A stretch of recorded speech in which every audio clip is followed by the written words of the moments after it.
Kelanjutan pembahasan yang disebutkan oleh Imam Syaukani rahimahullah, beliau berkata Kitabul Waqf. Kitab Al-Waqf. Ini kitab penjelasan tentang hukum-hukum seputar wakaf. Hukum-hukum seputar apa? Wakaf. Ya. Wakaf secara bahasa adalah dari kata al-habs atau bermakna al-habs, suatu yang dikurung,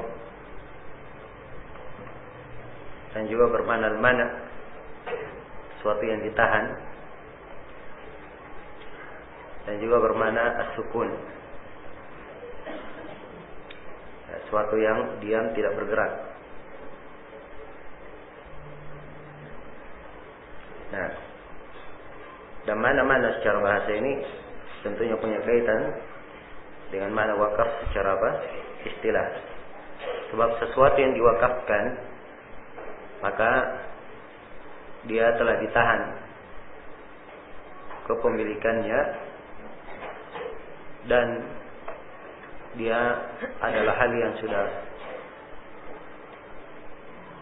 tetap diperuntukkan untuk atau kepada apa yang dimaksudkan dengannya ia diwakafkan. Tidak bisa dijual, tidak bisa diwariskan, dan tidak bisa dihibahkan. Jelas ya? Ini mana-mana secara bahasa. Dan secara istilah, para ulama memberikan beberapa definisi. Di antara definisi yang paling bagus, wakaf adalah tahbisu malikin mutlaqit tasarruf malahu al-muntafa'a bihi ma'a baqa'i ainihi biqat'i tasarrufihi wa ghairihi fi raqabatihi yusrafu rai'uhu atau yusrafu ri'uhu ila jihati birrin taqarruban ila Allah Ta'ala. Wakaf adalah tahbis malikin, adalah seorang pemilik, dia menahan.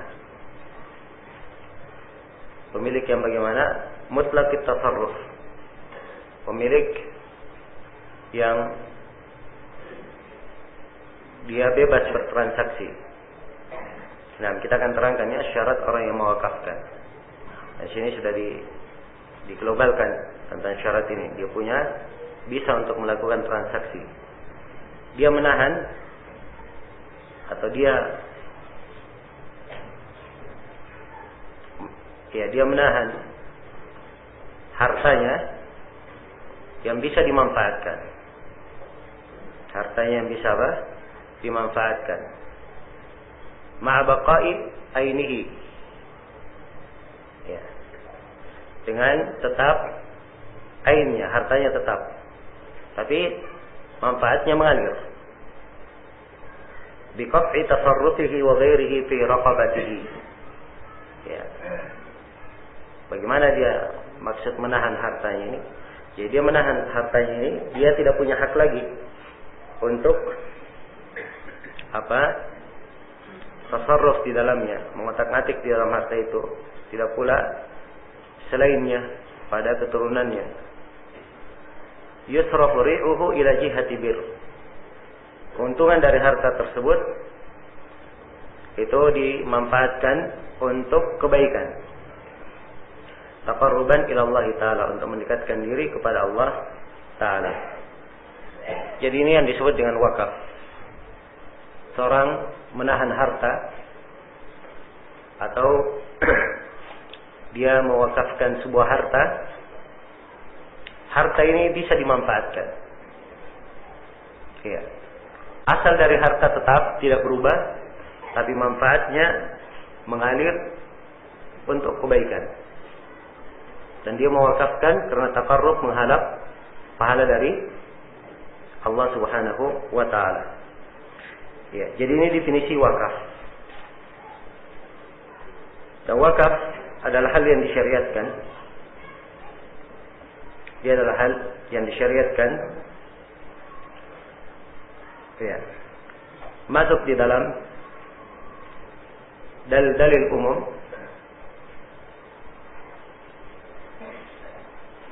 Yang menunjukkan tentang disyariatkannya berbuat kebaikan.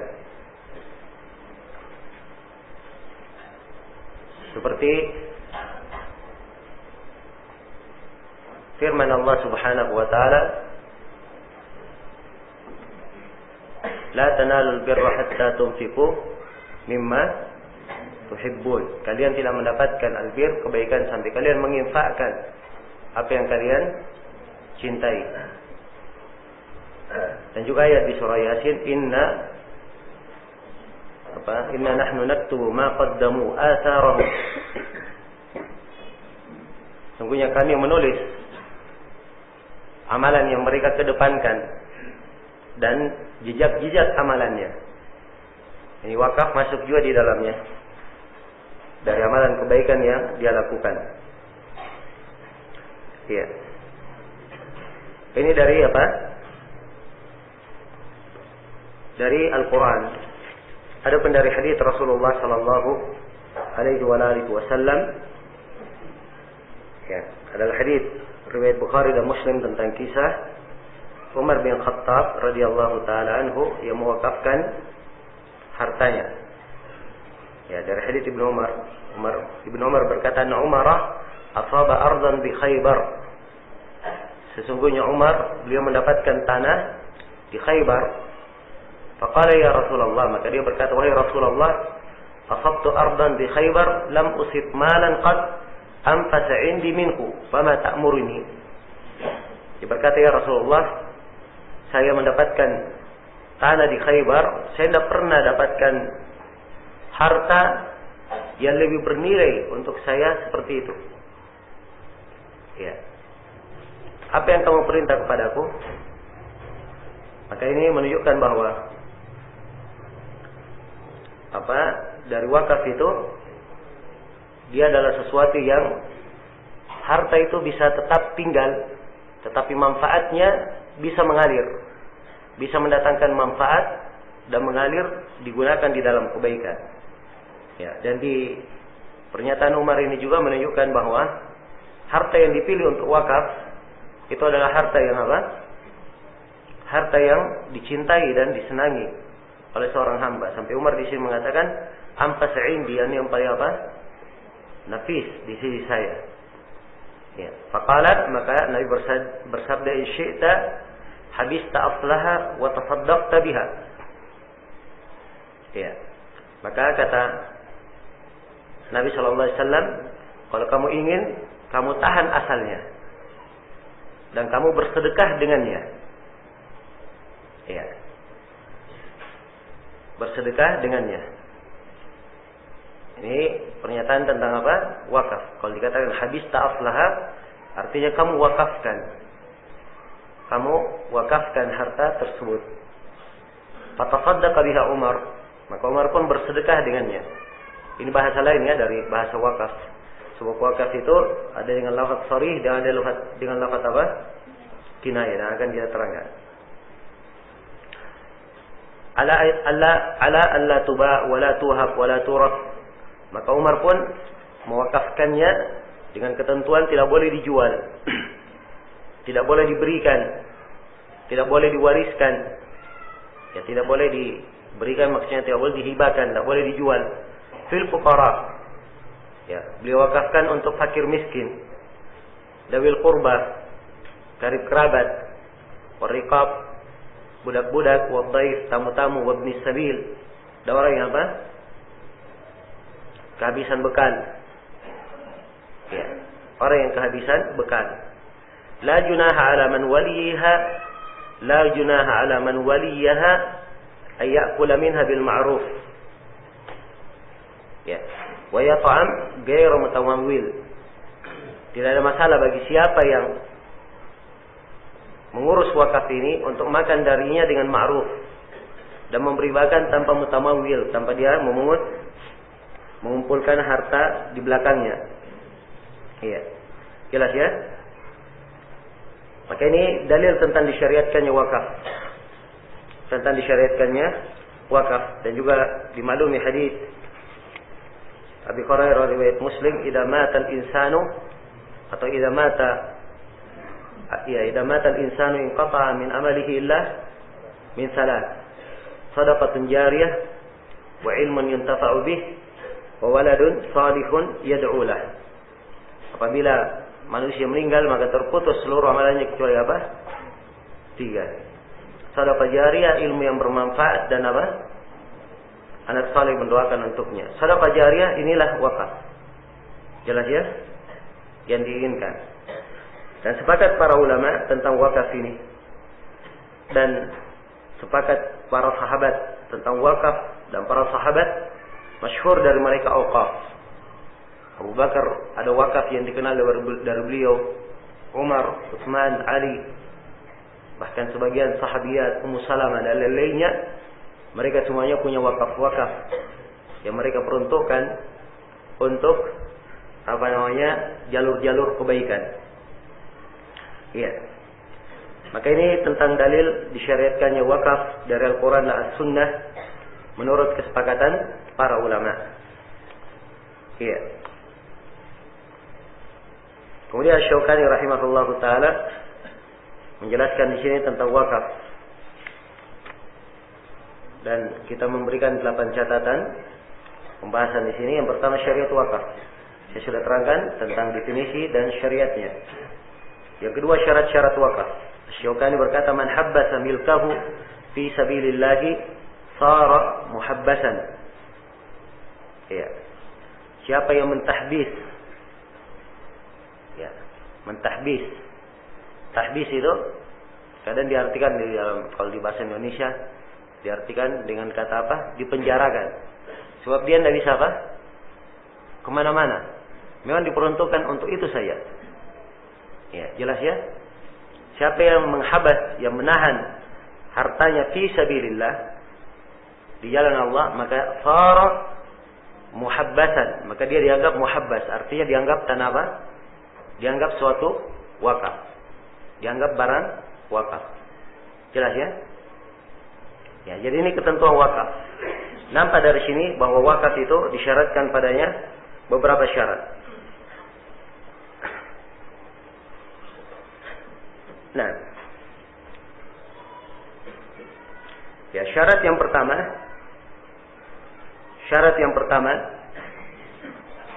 hendaknya orang yang memberi wakaf itu jaizat tasarruf.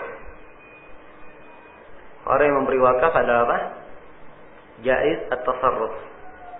Dia adalah orang yang boleh dan diizinkan melakukan transaksi. Ya, melakukan perbuatan. Ya, dan para ulama mensyaratkan syarat-syarat pada orang yang berwakaf. Ini kita sudah membahas syarat apa ini? Wakafnya ya. Ya, baik, kalau ingin dibuka pembahasan sebelumnya tidak ada masalah. Orang yang berwakaf itu disyaratkan beberapa syarat padanya. Orang yang berwakaf.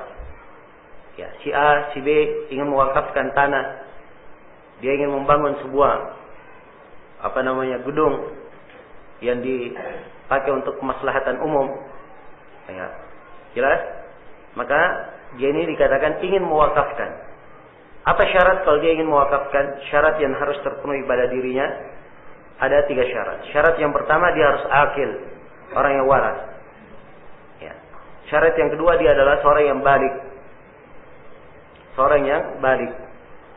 Kemudian syarat yang ketiga, dia adalah apa? Jaiz at-tasarruf. Ya, jaiz at-tasarruf. Kalau dia jaiz at-tasarruf, maka dia harus pandai menggunakan barang itu, rasyid di dalamnya. Ya, maka ini yang syah kalau dia mewakafkan. Jelas ya? Baik, kita kembali kepada syarat-syarat wakaf. Jadi syarat wakaf yang pertama adalah apa? Hendaknya orang yang mewakafkan jaiz at-tasarruf, boleh diizinkan melakukan transaksi. Syarat yang kedua dari syarat wakaf, iya, hendaknya barang yang diwakafkan adalah barang yang bermanfaat. Barang yang apa? Bermanfaat. Iya.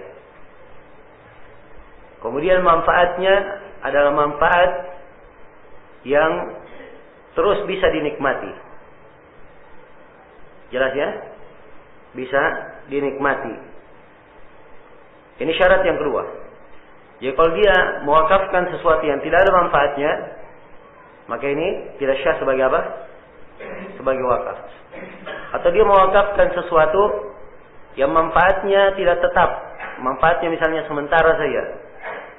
Ya, manfaatnya cuma apa? Sementara. Misalnya dia wakafkan lilin.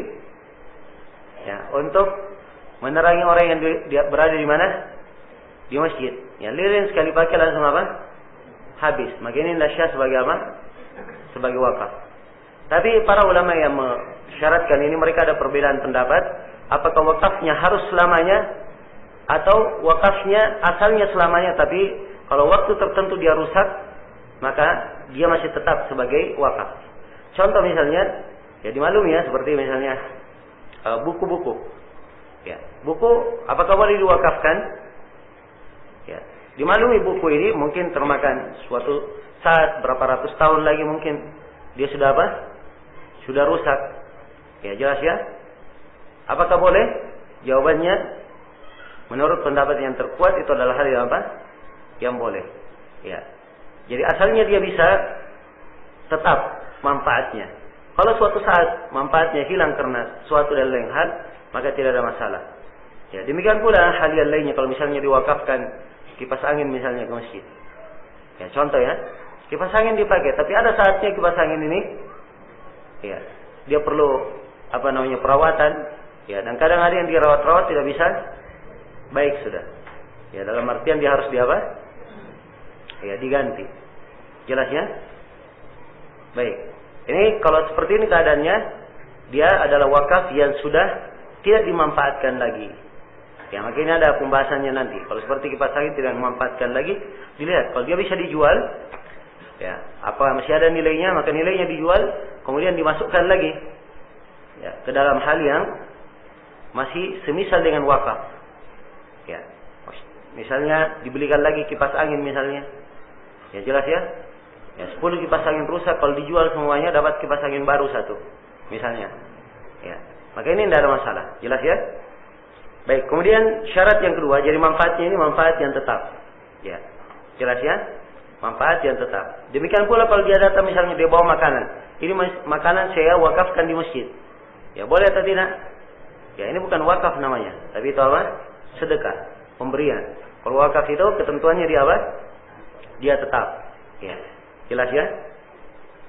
Baik, kemudian syarat yang ketiga dari syarat wakaf, hendaknya dia tentukan harta yang diwakafkan. Harta yang diwakafkan adalah harta yang telah ditentukan. Nah, ya. Jadi jangan dikatakan saya wakafkan hartaku. Harta yang mana dia wakafkan? Harus dia apa? Dia tentukan hartanya. Kalau dia katakan saya wakafkan tanahku, ya, dia punya banyak tanah, maka dia harus tentukan tanah yang mana yang diwakafkan. Umar di sini menyebutkan tanahnya yang di mana?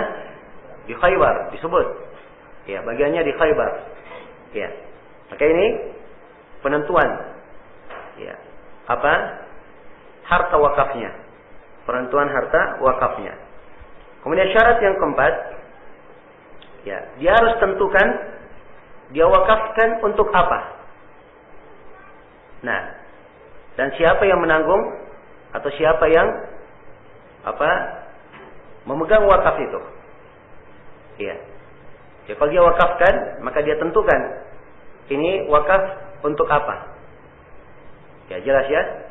Apakah misalnya ini wakaf untuk para penuntut ilmu misalnya, atau ini wakaf ya untuk orang-orang fakir dan miskin, atau ini wakaf ya peruntukan untuk karib kerabatnya yang tidak mampu misalnya. Jelas ya? Ini wakaf. Dia tentukan bagaimana jenisnya dan tentunya harus ada orang yang memegangnya. Sebab dia harus masuk ke dalam pemilikan yang tetap. Ya, karena itu dilihat. Ya, siapa yang memegangnya? Ya, kalau dia wakaf yang sifatnya berkait dengan sifatnya umum, maka biasanya yang memegang itu adalah pemerintah. Ada badan-badan khususnya yang memegang wakaf tersebut. Ya, ini pembahasan wakaf ini pembahasan termasuk pembahasan yang sangat penting. Dan kalau di sebuah negara dikelola dengan baik, ini termasuk hal yang sangat mendukung ya kebaikan kehidupan masyarakat di negara itu. Sebab wakaf diatur sedemikian rupa sehingga manfaatnya manfaatnya berjalan. Misalnya dimewakafkan bangunan. Ya, bangunan ini mirip misalnya hotel atau mirip rumah sewa misalnya. Dia wakafkan. Kemudian ada yang menyewa di situ dan hasilnya dibagikan kemana? Ke jalur-jalur kebaikan. Maka di sini perlu pengelola wakaf yang bisa mengetahui apa yang termaslahat untuk wakaf ini dan bagaimana dikembangkan. Maka asalnya pemerintah yang memegangnya. Ya, kalaupun ada orang yang datang dia melihat ada lembaga tertentu, ya, atau ada sekolahan tertentu yang mereka bisa memegang wakaf, maka tidak ada masalah diberikan ke lembaga tersebut. Ya, misalnya diberikan ke yayasan misalnya. Ya, jelas ya? Atau diberikan ke lembaga tertentu yang punya dari sisi catatan sipil, dia punya hak untuk mengelola wakaf tersebut untuk kemaslahatan umum. Untuk kemaslahatan umum. Jelas ya? Maka adanya bentuk yayasan-yayasan itu salah satu fungsinya untuk di negara kita di dalam pengelolaan pengelolaan wakaf. Dalam pengelolaan wakaf. Ya, sebab hal yang diwakafkan oleh seseorang itu bukan milik pribadi. Ya, bukan milik pribadi. Kalau ada yang bertanggung jawab di wakaf itu yang akan datang disebut nadhirul wakaf, dia yang bertanggung jawab ya terhadap wakaf, dia bukan pemilik. Tapi dia melihat apa yang termaslahat bagi wakaf. Jelas sampai sini ya? Baik.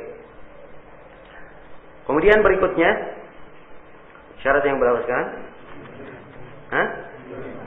Syarat yang kelima. Ya. Hendaknya wakaf tersebut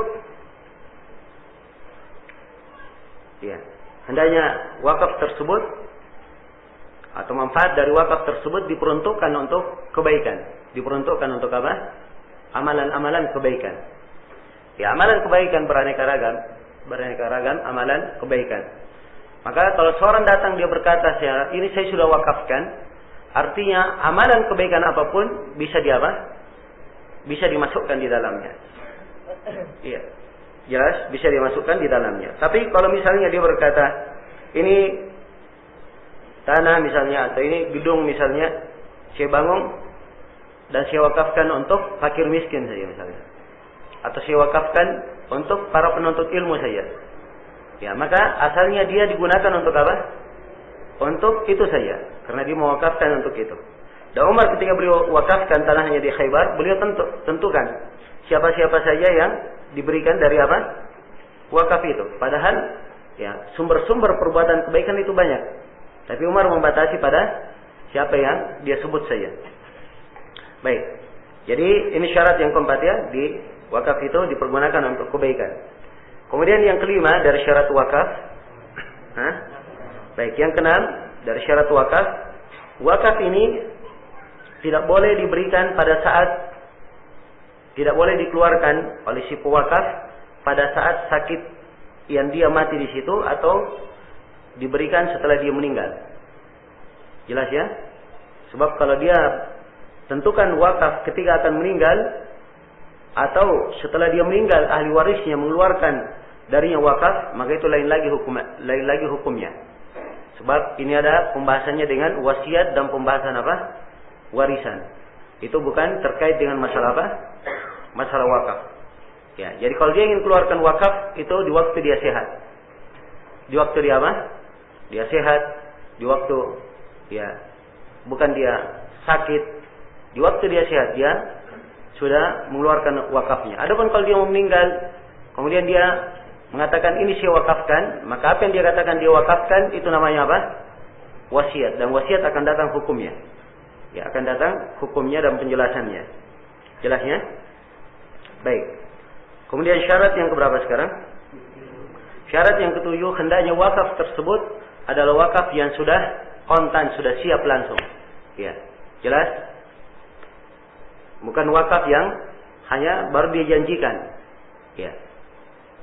Atau wakaf yang ditaklik. Ya, wakaf yang ditaklik dengan sesuatu.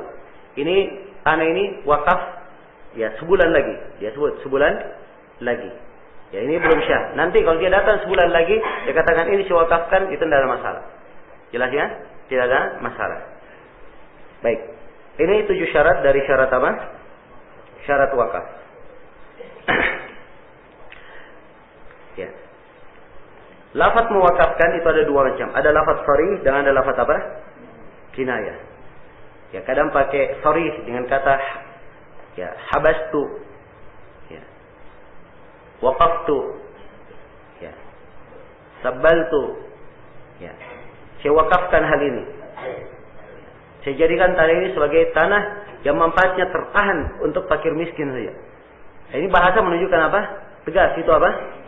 Wakaf. Sebab dia katakan tertahan, terbatas untuk siapa? Fakir miskin. Terbatas untuk jalur kebaikan. Itu tegas, wakaf. Ya, dan ada yang lafadznya kinayah. Ada yang bentuknya kinayah. Dia katakan ini tanah saya sedekahkan. Ya, saya sedekahkan. Tapi dia katakan saya sedekahkan untuk apa? Fakir miskin. Maka nampak di sini kinayah yang diinginkan adalah apa? Wakaf. Jelas ya? Atau ini tanah saya buat dia kekal. Ya. Tanah ini saya buat apa? Kekal. Dalam arti yang kekal tidak boleh dijual, tidak boleh apa? Dimiliki. Ini pembahasan apa? Ya wakaf. Ya, ini dari itu wakaf dengan lafaz kinayah. Jelas ya? Baik, kemudian kata beliau rahimahullah, jadi jelas di sini syarat-syarat wakaf sudah kita jelaskan. Nah, kemudian kata beliau man habbasa milkahu fi sabilillah sara muhabbasan. Siapa yang menahan ya, kepemilikannya di jalan Allah, perhatikannya kata di jalan Allah. Maka disyaratkan dia di jalur apa? Jalur kebaikan. Dan ini sudah kita terangkan. Sara muhabbasan. Maka dia pun menjadi wakaf. Dianggap sebagai apa? Sebagai wakaf. Kata beliau, walahu ayyaja'ala dhallatihi li ayyi masrafin sya'a bima fihi qurbah. Ya. Dan dia boleh menjadikan ya, boleh dia menjadikan manfaat pengelolaan dan keuntungan wakaf ini untuk segala masraf. Ya, segala jalur yang dia kehendaki. Yang penting jalur itu ada jalur, ada apa? Ada kebaikan di dalamnya. Hal yang merupakan kurba, mendekatkan diri kepada Allah di dalamnya. Jelas ya? Jadi ini tentang wakaf. Ya. Dia berhak untuk menjadikan manfaat yang diwakafkan itu ke jalur apa saja. Ke jalur apa saja. Baik. Ya, jadi kalau dikatakan ini tanah saya wakafkan, maka tanah ini tidak boleh dijual. Ya, tanah ini hanya bisa dimanfaatkan. Ya, dibangun di atasnya bangunan. Ya, orang mengambil manfaat darinya misalnya. Ya, itu baru boleh untuk dipakai. Atau misalnya dia seorang punya beberapa rumah, kemudian dia katakan rumah ini saya wakafkan untuk fakir miskin misalnya, maka boleh fakir miskin tinggal di situ, ya. Dan boleh itu dikontrakkan dan hasilnya diberikan kepada siapa? Kepada fakir miskin. Jelas? Jadi dari sisi asal harta dia tetap tidak boleh dijual, tidak boleh diberikan, tidak boleh diwariskan. Ya. Tapi mengeluarkan manfaat dari harta ini, itulah maksud dari apa? Dari wakaf. Ya. Baik. Kemudian kata beliau rahimahullah, ya. Ya, kata beliau, walil mutawalli alaihi ay ya'kula minhu bil ma'ruf. Dan bagi orang yang berkuasa terhadap wakaf tersebut, ya. Mungkin saya terjemah dengan bahasa yang lebih bagus, bagi orang yang diberikan kepercayaan untuk memegang wakaf tersebut, dia boleh untuk makan darinya dengan ma'ruf. Boleh dia makan darinya dengan apa? Dengan ma'ruf. Ya.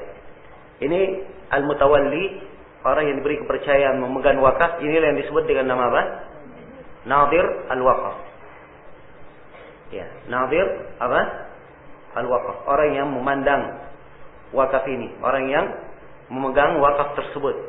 Ya, dia memegang wakaf ini bukan pemilik dia, tapi dia melihat apa? Kemaslahatan untuk wakaf tersebut. Dan untuk nadir wakaf ini disyaratkan beberapa syarat. Syarat yang pertama, dia harus seorang muslim. Dia harus siapa? Seorang muslim.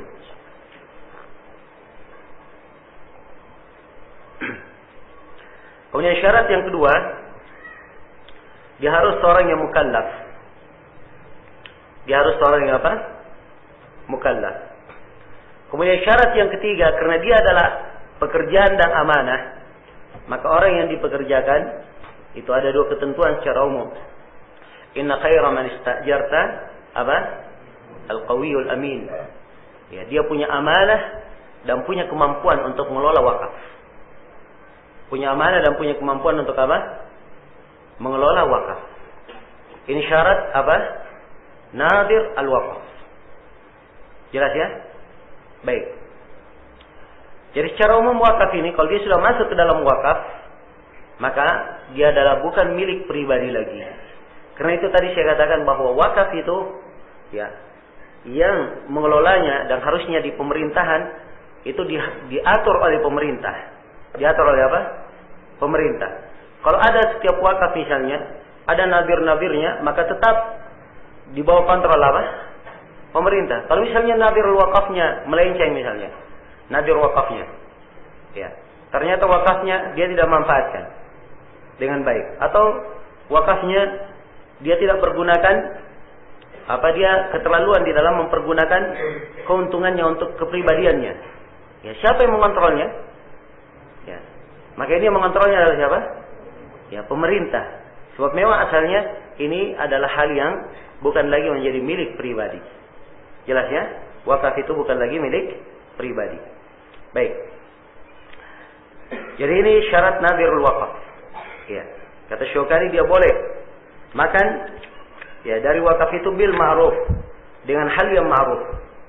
Nah, itulah yang disebutkan dalam hadits Umar tadi, la janaha ala man waliyaha ay ya'kula minha bil ma'ruf wa yata'am ghairu mutamawwil. Ya, tidak apa-apa bagi siapa yang memegang wakaf itu, dia makan dari wakaf tersebut dengan ma'ruf, dengan hal yang ma'ruf. Maksudnya apa dengan hal yang ma'ruf? Sesuai dengan urf dan kebiasaan. Ya. Biasanya orang yang seperti ini, kalau dia memperhatikan, misalnya gedung sebesar ini misalnya, dia semua yang mengurusnya. Ya. Dia yang memperhatikannya, dia yang bertanggung jawab. Kira-kira orang yang seperti ini, berapa kira-kira diberikan gaji per bulannya? Ya. Berapa dari kehidupan untuk hidupnya yang diberikan dari wakaf itu per bulannya? Maka dilihat apa yang ma'ruf dan dikenal di kalangan apa? Di kalangan manusia. Nah, jelas ya? Di sinilah letak dilihat. Ya. Ya kalau bisa kebiasaan orang misalnya dia diberi 1 juta, maka diberi 1 juta. Kebiasaannya diberi 2 juta, maka diberi apa? 2 juta dari keuntungan wakaf tersebut. Ini dilihat kepada kebiasaan. Nah, karena ini yang dilihat secara urf, maka harusnya nadirul wakaf ini itu meminta pertimbangan orang-orang lain. Bukan keputusan mutlak dari siapa? Dari dia. Tapi dia melihat siapa pertimbangan orang-orang lain. Ya. Sebab biasanya mengurus wakaf seperti ini, itu ya namanya mengurus hal yang diperuntukkan untuk umum, ini perlu amanah. Ya, perlu amanah yang pertama. Kemudian yang kedua, itu adalah letak yang banyak syubhat di situ. Kadang orang dituduh dengan tuduhan-tuduhan yang apa? Yang tidak benar. Ya, jelas ya? Dan ini dijaga oleh Nabi sallallahu alaihi wasallam. Karena itu Nabi sallallahu alaihi wasallam dan anak-anaknya untuk penjagaan terhadap beliau dilarang untuk mengambil apa? Makan dari harta sedekah. Diharamkan harta sedekah terhadap Nabi dan apa? Bani Hashim. Diharamkan untuk mereka. Jelas ya? Ini penjagaan. Sebab memang dalam kedudukan beliau seorang Nabi, layak beliau dijaga di dalam hal ini. Jelas ya? Maka ini perlu diperhatikan aturan-aturan yang terkait dengan hal ini. Iya. Kemudian juga setiap orang, ya, dia tahu keberadaan dirinya dalam sebuah wakaf. Ya. Dia di wakaf itu apa kedudukannya? Ya. Kalau dia sebagai pengelola, maka dia laksanakan tugasnya sebagai pengelola nadirul wakaf. Orang yang memperhatikan wakaf itu. Kalau dia bukan pengelola, dia pengamat saja, ya, maka kalau ada hal yang kurang baik, hendaknya apa? Dia sampaikan. Dia nasihatkan. Ya, sebab ini terkait dengan apa? Sebuah kemaslahatan. Ya, terkait dengan sebuah kemaslahatan. Ini kalau dia melihat sesuatu yang memang dia yakin di situ ada kesalahan atau ada hal yang keliru. Ya, tapi kalau hanya dengar berita-berita, ya dikatakan begini, dikatakan begitu, ini su'udzon namanya, berjelek sangka. Ya, dan yang seperti ini adalah hal yang sebagiannya sudah merupakan dosa. Ya, sudah merupakan dosa. Apalagi kalau memang yang disampaikan bukan su'udzon lagi, kedustaan maupun yang lainnya. Maka ini akan mengakibatkan banyak hal. Akan mengakibatkan adanya ketidakpercayaan terhadap orang yang mengelola maslahat umum. Sehingga hal-hal yang tadinya baik, orang berjelek tidak baik terhadapnya. Berjelek tidak baik, bersangka tidak baik terhadapnya. Maka hendaknya setiap orang punya akal dan punya tahu kadar dirinya. Dia berada di posisi mana, di kondisi mana. Ya. Dan dia posisinya sebagai apa. Maka harusnya dia kalau ingin menasihati dia berikan dengan cara yang baik. Dengan cara yang baik. Ini harusnya yang dilakukan dalam berbagai bentuk awqaf. Ya, dan kita tahu ya di hal-hal yang secara umum berkaitan dengan dakwah. Ya, apakah di Makassar ini maupun di selainnya dari ya, berbagai kota di Indonesia ini. Bahkan di seluruh dunia ini. Semuanya banyak terkait dengan awqaf. Dengan wakaf-wakaf. Ya. Sebab namanya ada ta'awun 'alal birri wat taqwa. Ya, orang yang mewakafkan dia ingin berbuat baik. Kan begitu. Maka dia perlu orang yang bisa mengelola wakaf itu supaya diarahkan kepada apa? Kebaikan. Maka untuk terwujud hal ini, maka harus ada jasa yang baik dari semua pihak. Harus ada jasa yang baik dari semua pihak yang menunjukkan ta'awun ingin ada menunjukkan ta'awun ingin mewujudkan kemaslahatan dan kebaikan di tengah umat. Ya, maka sifat yang seperti ini yang hendaknya kita kembangkan. Ya, untuk kemajuan dan kemaslahatan dakwah. Ini yang saya sayangkan kadang pada sebagian ikhwah, kadang ada yang tidak cocok misalnya. Ya, atau ada dia punya pendapat sendiri. Ya. Kalau dia diam, itu lebih bagus baginya. Tapi ini tidak, kadang berbicara dengan sangkaan, ya, dan kadang berbicara dengan hal yang tidak sesuai dengan kebenaran. Tidak sesuai dengan kebenaran. Dan ini adalah hal yang keliru. Dia sudah banyak jatuh di dalam dosa. Ya. Kemudian andai kata ada kesalahan, ya, maka saudaranya yang dianggap salah tersebut, ya, itu harus dia perlakukan seperti sebuah luka di jarinya. Orang yang berluka di jari itu, ya, ketika jarinya luka, ya, bukannya jari ini dia pergi potong, dia buang. Ya, tapi jari ini diapain? Diobati, ya. Diobati, bukan dia potong kemudian dia apa? Dia buang jari tersebut. Ini adalah hal yang tidak baik. Maka perhatikan kandungan-kandungan dari pelajaran-pelajaran fikih yang kita bahas ini. Ya, ini memberikan seorang itu basirah, ya, petunjuk dan kejelasan bagaimana seorang itu menyikapi ya hal-hal yang terkait dengan perkara syariat. Ya, baik. Kemudian berikutnya kata Syaukani rahimahullah, ini pembahasan berapa sudah? Ya, keempat nadhirul waqaf sudah. Yang kelima sekarang ya. Ya, penyamaan diri pewakaf dengan kaum muslimin yang lain. Kata Syaukani rahimahullah, walil waqifi ay yaj'ala nafsahu fi waqtihi kasairil muslimin. Ya. Dan bagi orang yang mewakafkan, dia boleh menjadikan dirinya ya, pada wakaf yang diwakafkan itu sama dengan seluruh kaum muslimin. Sama dengan seluruh apa? Seluruh kaum muslimin. Iya. Dan ini berdasarkan apa yang diriwayatkan oleh Imam Al-Bukhari secara muallaq. Ya. Nah, tentang dari Utsman bin Affan radhiyallahu taala anhu, di mana disebutkan di situ sabda Nabi sallallahu alaihi wasallam, "Fayaj'al fiha dalwahu ma'a dila'il muslimin." Hendaknya dijadikan ya, pada wakaf itu timbanya dia sama dengan timba kaum muslimin yang lainnya. Sama dengan timba apa? Kaum muslimin yang lainnya. Nah, baik. Jadi orang yang mewakafkan kondisinya seperti ini. Ya, orang yang mewakafkan, dia boleh mewakafkan hartanya, tapi dan dia boleh juga menjadi apa? Nadhirul waqaf. Dia boleh menjadi apa? Nadhir al-waqaf. Dia sendiri yang melihatnya. Tapi kalau dia berbuat seperti Umar, maka itu lebih bagus. Ya, dia mewakafkan, tapi dia jadikan apa? Orang lain sebagai apa? Nadhir waqafnya. Ya, supaya ini dia akan lebih apa? Terkesan sempurna di dalam mewakafkan. Sempurna di dalam apa? Mewakafkannya. Baik. Kemudian kata beliau rahimahullah, "Wa man waqafa syai'an mudarraratan." Ya, di sebagian riwayat mudarratan, dalam masalah di manuskripnya begitu ya. Liwarithihi kana waqfuhu batilan. Siapa yang mewakafkan sesuatu, dia ingin membahayakan ahli warisnya, maka wakafnya dianggap batil. Misalnya dia mewakafkan harta. Ya. Hartanya diwakafkan, ini harta saya, dia punya harta 100 juta. Dikatakan harta saya 99 juta semuanya saya wakafkan untuk apa? Bangun rumah untuk fakir miskin misalnya. Jelas ya? Ya. Dia tinggalkan untuk ahli warisnya cuma apa? 1 juta saja. Ya. Jelas? Dia lakukan tersebut ya karena ingin diberi pelajaran ahli warisnya. Ya. Dan ini kadang terjadi ya subhanallah pada sebagian dari masyarakat kita. Ya. Kadang dia punya masalah. Ahli waris kan banyak, dari pihak istri, dari pihak anak, ya, dari pihak ini dan seterusnya. Terjadi perceraian antara suami dan istri. Ya. Anak tetap mewarisi dari ayah dan apa? Ya, dari ayah kan begitu atau istrinya. Ya. Maka berhubung karena si anak ini dia ikut sama ibunya, ya, dan semuanya kontra dengan si ayah, sudah kamu tidak ada warisan dari saya.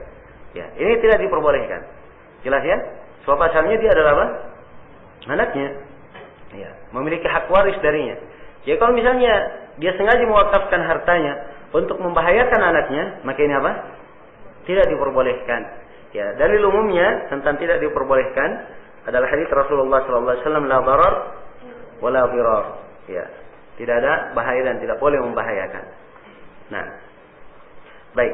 Kemudian kata beliau rahimahullah, wa man wada'a malan. Ya.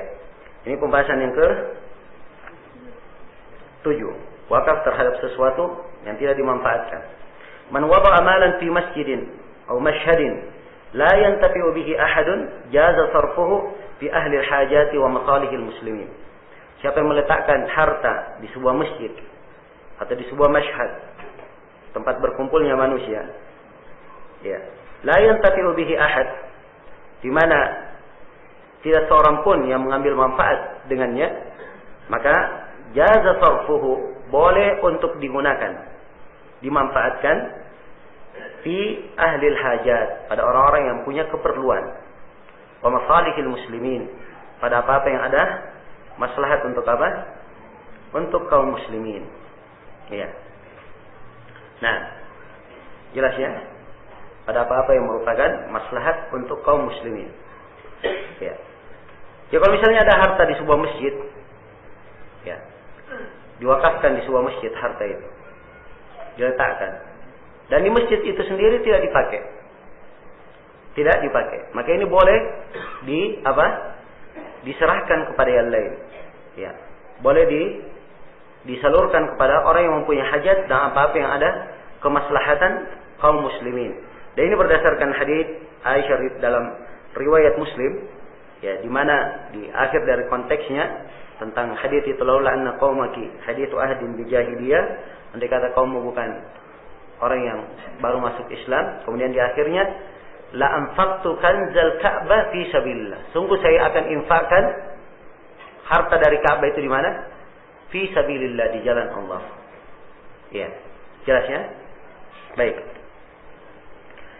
Maka ini dari dalil yang menunjukkan tentang hal tersebut. Ya. Namun tentunya dilihat di penggunaan wakaf, dilihat apa jenisnya. Misalnya ini diwakafkan untuk bangunan masjid, misalnya untuk masjid, maka dia ketika tidak dimanfaatkan di masjid tersebut, maka boleh diserahkan ke masjid yang lain, diserahkan untuk apa? Masjid juga, diserahkan untuk masjid. Ya, tapi kalau ada sesuatu yang diwakafkan dan itu umum pada seluruh jalur kebaikan, maka boleh diserahkan kepada yang lainnya pada hal yang ada apa? Ada jalur kebaikan di dalamnya. Ada jalur kebaikan di dalamnya. Nah, ya karena itulah orang-orang yang orang-orang yang mewakafkan sesuatu, hendaknya dia lihat wakafnya itu maslahatnya terbanyak bagaimana.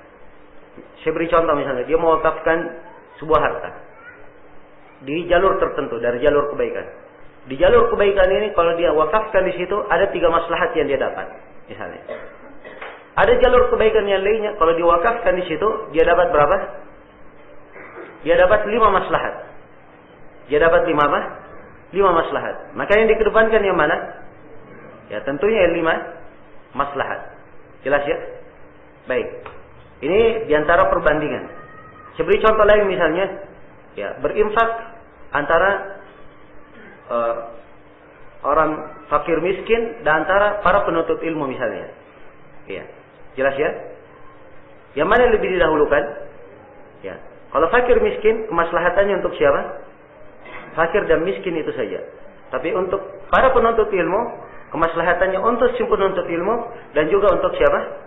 Untuk orang lain dengan ilmu yang dia dapatkan. Jelas ya? Maka ini sisi-sisi, ya, pembedaan. Tapi bukan artinya ini berlaku mutlak seperti ini. Karena ada indikasi, misalnya di sebuah tempat ini fakir miskinnya, ya, karena kemiskinan mereka menyebabkan mereka apa? Ya, melakukan berbagai bentuk kriminal dan berbagai bentuk kejahatan yang lainnya. Kalau dibuat wakaf di sini, maka ini akan menghilangkan yang lainnya, menghilangkan kejelekan-kejelekan itu. Maka ini ada maslahat yang kedua. Ya, selain dari itu. Maka di sini adalah pentingnya seorang melihat, ya, sisi-sisi keistimewaan dan kemaslahatan yang ada pada jalur kebaikan yang dia lakukan di situ. Dia dahulukan yang paling banyak apa? Kemaslahatannya. Karena itu kaidah umumnya, kalau ada 2 maslahat yang bertentangan, maka dia dahulukan yang paling banyak apa? Maslahatnya. Dia dahulukan yang paling banyak maslahatnya. Baik. Kemudian kata beliau, min dalika ma yudau fil Ka'bah atau fi masjidin Nabi sallallahu alaihi wasallam. Di antara contoh ini apa yang diletakkan di Ka'bah dan apa yang diletakkan di masjid Nabi sallallahu alaihi wasallam. Dan ini sampai sekarang masih dilakukan. Ya. Sering orang datang dia letakkan apa saja di situ di masjid. Ya. Tiba-tiba datang ada orang hajian. Ya, dia perlu pakai kursi, duduk, kursi roda. Ya. Dia datang bawa kursi. Ya. Beli kursi sendiri, padahal di dalam ada kursi-kursi wakaf. Tapi tidak, dia mau beli kursi sendiri. Dia beli kursi sendiri. Setelah itu begitu dia pulang, ya, dia tulis di situ namanya. Ini wakaf dari fulan bin fulan. Ya, jelas ya? Fulan bin fulan. Akhirnya tiap kali orang datang haji, penuh masjid itu. Mungkin kalau dikumpul semua masjidnya akan penuh dengan apa? Penuh dengan kursi. Ya, jelas ya? Maka ini tidak dimanfaatkan. Harusnya diberikan kemana? Ya diberikan ke masjid-masjid yang lain yang perlu apa? Perlu kursi di situ. Tentunya orang sholat enggak pakai kursi ya, tapi orang-orang tua kadang apa?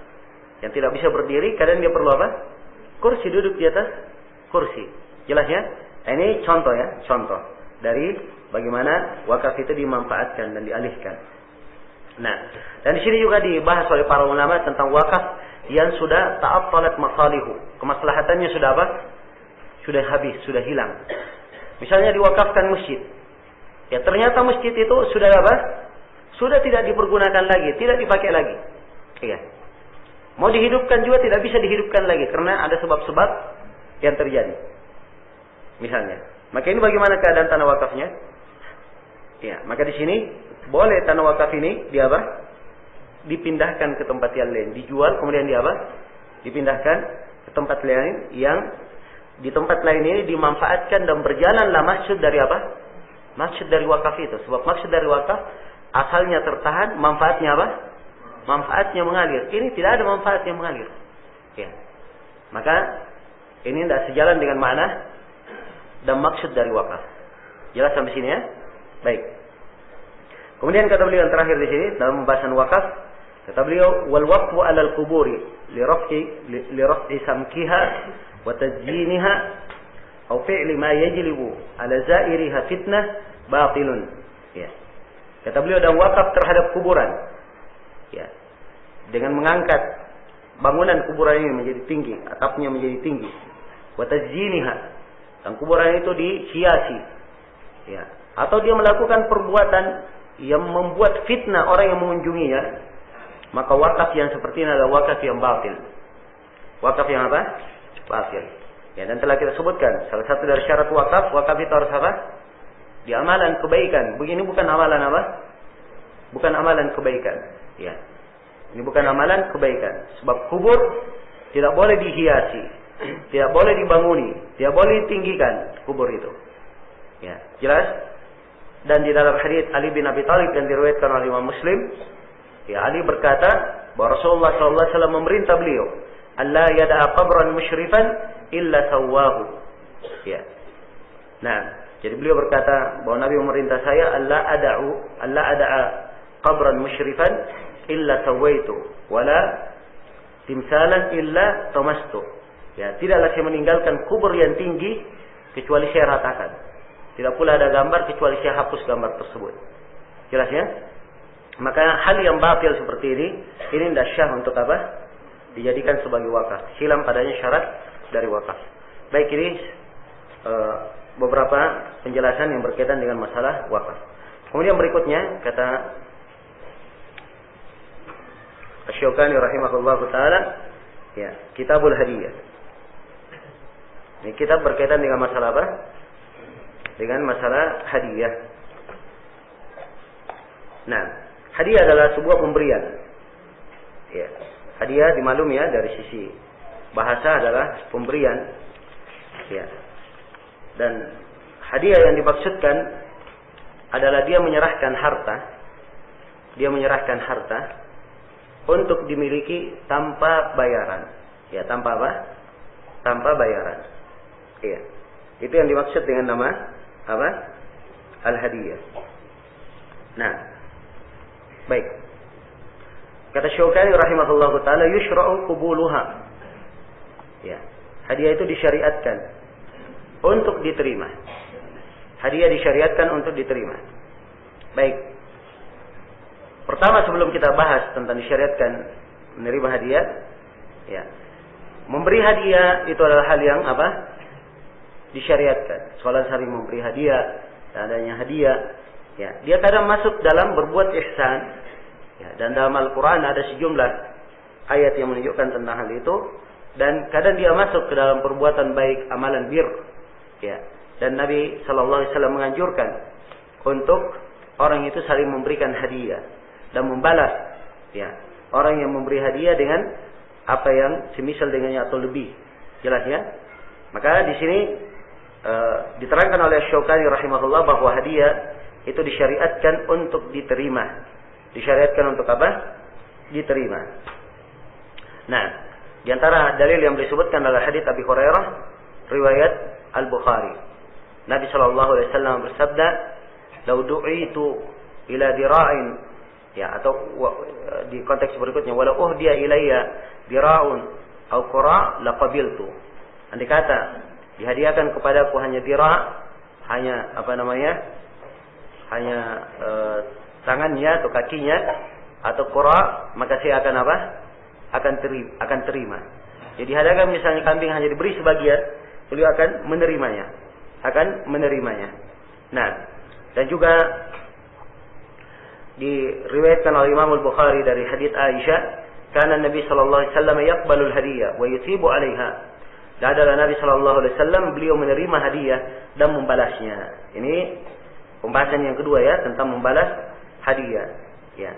Nabi menerima dan beliau membalas dari hadiah tersebut. Ya, dan Imam Al-Bukhari rahimahullah di Adabul Mufrad itu menyebutkan banyak sekali dari ketentuan-ketentuan tentang syariat menerima hadiah, kemudian bagaimana keutamaan orang yang membalas hadiah tersebut, memberikan mukafa terhadap balasannya. Cuma yang perlu saya jelaskan di sini, bahwa menerima hadiah itu disyaratkan beberapa syarat. Syarat yang pertama, bahwa orang yang diberi hadiah, dia tahu bahwa hadiah tersebut diberikan kepadanya bukan karena malu dan bukan karena takut kepadanya. Ya, jelas ya? Ini syarat yang pertama. Jadi kalau ada yang kasih hadiah kepadanya, oh dia malu saja. Kalau dia tidak kasih hadiah dia malu. Ya, maka sudah ini hadiah untuk kamu. Padahal dia hanya malu kalau tidak memberi. Jelas ya? Maka ini tidak boleh diterima. Ya, demikian pula kalau dia takut. Ya. Dari awal kali datang misalnya, ya, dia pernah punya kedudukan misalnya, ya, sebagai pemeriksa atau sebagai keamanan, ya, datang, ya, kemudian diberi hadiah, maka ini itu diberi karena Karena takut. Ya, maka ini tidak boleh diterima. Tidak boleh diterima. Dan telah berlalu bersama kita hadis bahwa tidak halal mengambil harta seorang muslim illa bitibatin min nafsi, kecuali dari jiwa dia yang senang memberikannya. Baik, syarat yang kedua dari syarat menerima hadiah, ya, boleh dia terima hadiah tersebut kalau tidak ada sebuah pelanggaran syar'i yang muncul di belakang penerimaannya. Ya. Jadi kalau ada pelanggaran syar'i, kalau dia terima, maka ini adalah hal yang tidak dibenarkan. Hal yang tidak dibenarkan. Nah, ya. Dia menerima hadiah, tapi akibatnya dia dia menerima hadiah tersebut. Ya, tapi hadiah ini mengakibatkan pelanggaran syar'i. Ya. Dia misalnya melakukan riswah. Ya, jelas ya? Itu adalah hadiah yang diterima karena sogokan, karena dia membantunya dalam sebuah amalan untuk mewujudkan sebuah hak, ya. Untuk membatalkan sebuah hak atau membenarkan sebuah yang batil. Jelas ya? Ya. Atau misalnya dia adalah seorang pegawai. Misalnya dia adalah seorang pegawai. Ya, dia terima hadiah di situ. Maka ini adalah pelanggaran syariat. Sebab seorang pegawai pada pekerjaan yang dia telah digaji di situ, tidak boleh dia menerima Tidak boleh dia menerima hadiah.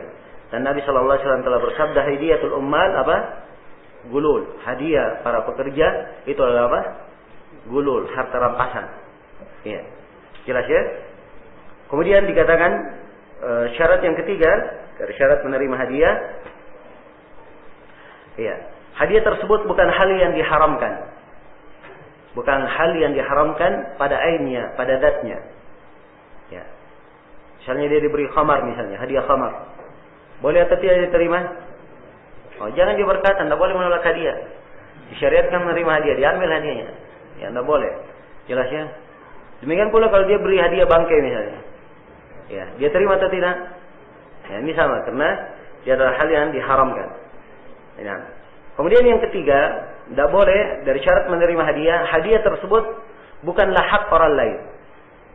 Ya, bukan bukan hak orang lain. Kalau hak orang lain maka tidak boleh diterima. Jelas. Baik, kemudian kata Syaukani rahimahullahu taala, wa mukafa'atu fa'iliha, dan disyariatkan membalas orang yang memberi hadiah. Jadi kalau dia diberi hadiah, dia apa? Dia balas hadiah tersebut. Tidak boleh ditolak. Ya.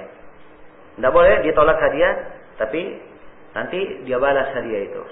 Ya, ada hadits lain ya yang jelas dari Nabi. Haditsnya ada hadits Ibnu atau hadits Abi Mas'ud riwayat Imam Ahmad, disahihkan oleh Syekh Al-Albani. Ya, ajibud da'i wa la taruddul hadiyah. Jawablah seruan orang yang jawablah undangan orang yang mengundangmu dan jangan kamu menolak apa? Menolak hadiah. Ya, tentang mukafah sudah berlalu ya hadits Aisyah tentang wa yasibu 'alaiha. Nah, wa yasibu 'alaiha. Dan Nabi sallallahu alaihi wasallam membalas hadiah tersebut. Membalas hadiah tersebut. Dan telah syah juga dari Nabi sallallahu alaihi wasallam, beliau bersabda, "Man sana'a ilaikum ma'rufan fakafi'u." Siapa yang berbuat baik, ma'ruf kepadamu, maka balaslah perbuatan baiknya tersebut. Ini masuk juga di dalam yang memberi apa? Memberi hadiah. Iya. Nah. Iya. Kemudian berikutnya,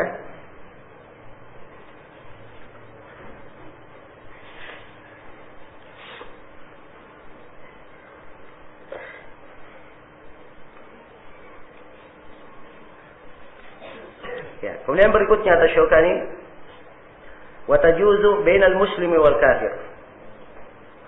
Ya. Wa tajuzu bainal muslim wal kafir. Ya, ini tentang masalah hadiah antara seorang muslim dan apa? Kafir. Ya, hadiah dan pembalasan hadiah antara muslim dan kafir, saling memberi hadiah. Apakah ini diperbolehkan? Syaukani di sini menyebutkan sejumlah hadis ya yang nampak sekali bahwa Nabi sallallahu alaihi wasallam pernah menerima hadiah dari orang kafir. Ya, pernah menerima hadiah dari orang kafir.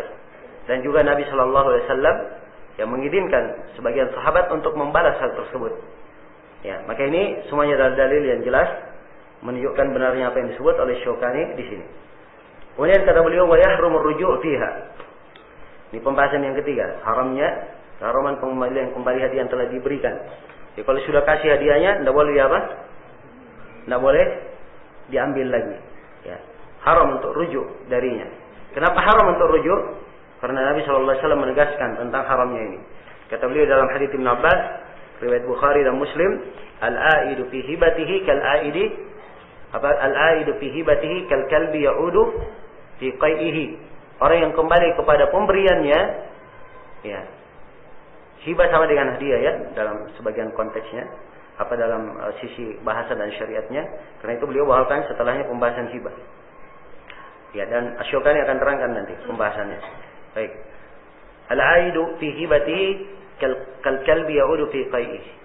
Orang yang kembali dalam hibahnya, dalam pemberiannya itu seperti anjing kembali menelan apa? Ya, menelan muntahnya. Ya, jelas ya? Maka ini diperumpamakan jeleknya seorang itu kembali ke apa?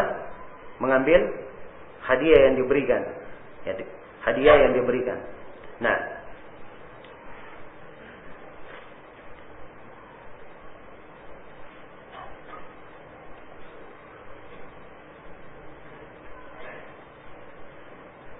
ya. Dan dia kembali mengambil hadiah ini kalau hadiah tersebut itu sudah apa? Sudah jatuh di tangan orang itu, sudah dia pegang, sudah dia pegang, kemudian dia pergi ambil lagi. Ya, tapi kalau dia baru janji, nanti saya akan beri hadiah kamu, saya akan beri hibah pemberian kepadamu. Setelah itu ternyata dia batal memberi, ya, maka ini tidak masalah. Cuman makruh karena dia sudah menjanji kemudian tidak apa? Tidak memberi. Ya itu saja. Jelas ya? Dan bagi Syekhul Islam Ibnu Taimiyah, dia adalah tidak boleh melakukan hal itu. Sebab seorang muslim tidak boleh berakhlak seperti tanda yang disebutkan tentang kaum munafikin, idza wa'ada akhlak. Apabila dia berjanji dia tidak menepatinya. Kemudian kata beliau, wa yajibut taswiya bainal aulad. Ini pembahasan yang keempat. Keharusan bersikap adil dalam pemberian kepada anak-anak. Ya, wajib untuk menyamakan pemberian antara anak-anaknya. Nah, antara anak-anaknya. Jadi harus disamakan pemberian antara anak-anaknya. Dan ini berdasarkan sejumlah hadis. Ya, berdasarkan sejumlah hadis di dalam masalah ini. Di antaranya disebutkan di sini oleh Imam Syaukani, ya, hadits Jabir riwayat Muslim, dan datang juga langsung dari hadits An-Nu'man bin Bashir, ya, tentang kisah Bashir, ayah dari siapa? An-Nu'man. Bashir, ayah dari An-Nu'man ini datang kepada Nabi sallallahu alaihi wasallam. Ya. Dia berkata, ya, sebelumnya istrinya An-Nu'man sudah berkata, istrinya Al-Bashir berkata kepada Bashir, ya, berilah Nu'man pemberian. Ya. Maka Bashir pun ingin memberi Nu'man apa? Memberi anaknya sebuah pemberian. Maka dia datang kepada Nabi sallallahu alaihi wasallam. Ya, kemudian dia berkata, ya Rasulullah, saya sudah berikan Nu'man ini pemberian begini dan begini. Ya, saya ingin engkau mempersaksikannya. Maka Nabi sallallahu alaihi wasallam, ya, bertanya kepadanya, lahu ikhwa, apakah dia punya saudara-saudara? Ya, apa di setiap di riwayat yang lain beliau katakan, akulla waladika nahaltahu misla hada, apakah setiap anakmu kamu berikan pemberian seperti ini? Maka kata Nu'man, la, tidak. Ya. Maka Nabi sallallahu alaihi wasallam berkata, ya, banyak konteks ya, beliau berkata, la tashhaduni ala jawr. Ya, jangan kamu mempersaksikan saya di atas apa? Kesewenang-wenangan. Ya, di sebuah riwayat beliau berkata, ittaqullaha wa'dilu fi auladikum. Bertakwalah kalian kepada Allah dan berbuat adillah kalian antara anak-anak kalian. Jelas ya? Maka di sini menunjukkan wajib, ya, orang tua itu berbuat adil pada anak-anaknya dalam pemberian yang dia berikan padanya. Ya, ingat di sini ini pembahasannya di bab apa? Hadiah dan apa? Hibah. Ini bukan di pembahasan nafkah. Bukan di pembahasan apa? Nafkah. Kalau nafkah anak, maka ini wajib diberikan oleh orang tua. Ya, walaupun tidak sama. Walaupun apa? Tidak sama. Ya, ada anaknya satu orang misalnya dia tidak sekolah. Ya, karena tidak sekolah maka apa? Tidak dinafkahi, kan begitu? Tidak dinafkahi. Ya, sekolah dinafkahi. Maka tidak boleh di sini dikatakan, apakah seluruh anakmu kamu nafkahi? Ya, ya, tidak boleh kamu lakukan. Ini kaitannya nafkah, bukan apa? Pemberian. Demikian pula misalnya kalau seorang anak, ya, ada anak mau menikah misalnya, ayahnya kasih duit 20 juta, ini kamu pergi nikah. Ya, anak yang lain protes. Ya, bapak tidak adil. Ya, kalau bapak beri dia 10 juta, harusnya semuanya diberi 20 apa? 20 juta. Kalau dia diberi 20 juta, semuanya diberi 20 juta. Ini keliru ya. Ya, sebab ini pemberian nafkah untuknya. Sebab nafkahnya masih ditanggung oleh siapa? Orang tua. Ya, dan nafkah yang seperti ini tidak harus sama. Ini anak nikah maharnya 20 juta. Yang sana Masya Allah dia dapat, ya, agak istimewa sedikit. Ya, dapat mertua, ya, dia ridho dengan berapa? 5 juta misalnya. Ya, maka ayahnya sana 20 juta, ini berapa? 5 juta, sama aja semuanya. Boleh bagi orang tua, tidak harus dikatakan, oh sana 20 juta berarti di sini juga harus apa? 20 juta. Ini tergantung hajat dan keperluan anak itu, dia keluarkan nafkah. Tapi kalau dia hadiah, hibah, maka ini tidak boleh kecuali apa? Harus sama. Dia harus sama. Kalau dia beri satu anaknya, maka semuanya harus apa? Harus diberi. Jelas sampai sini? Kapan satu dia beri yang lainnya tidak diberi?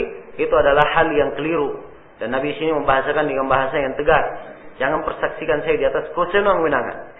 Dan beliau ingatkan, bertakwalah kalian kepada Allah dan berbuat adillah di antara anak-anak kalian. Jelas ya? Sisa di sini ada satu masalah. Ya, baik. Kalau harus berbuat adil antara anak-anak, bagaimana keadilan itu? Ya. Apakah semuanya sama antara laki-laki dan perempuan? Ya.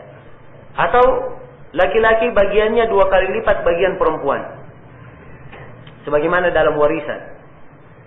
Sebagaimana apa? Dalam warisan. Ini 2 pendapat di kalangan para ulama. Jelas ya?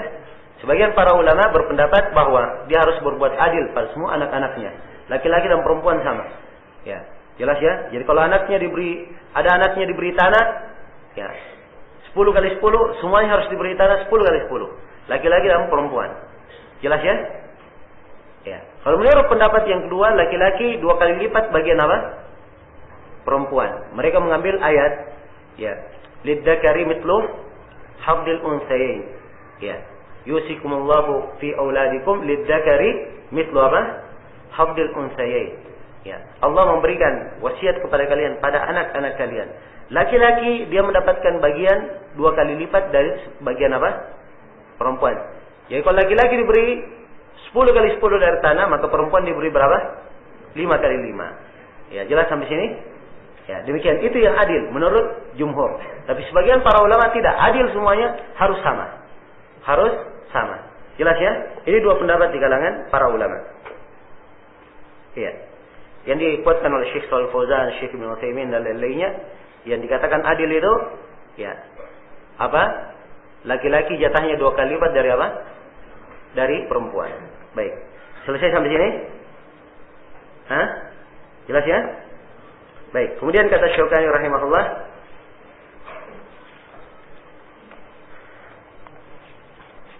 ini pembahasan yang ke-5. Ya, makruhnya atau kemakruhan penolakan hadiah tanpa ada larangan syar'i. Kata Syaukani, waraddu li ghairi mani'in syar'i makruh. Dan menolak hadiah itu tanpa mani' syar'i itu adalah apa? Adalah makruh. Adalah makruh. Nah, ya kalau dia menolak hadiah tanpa ada larangan syar'i itu adalah hal yang makruh. Ya, sudah berlalu ya tentang disyariatkannya, dan Nabi melarang la taruddul hadiah.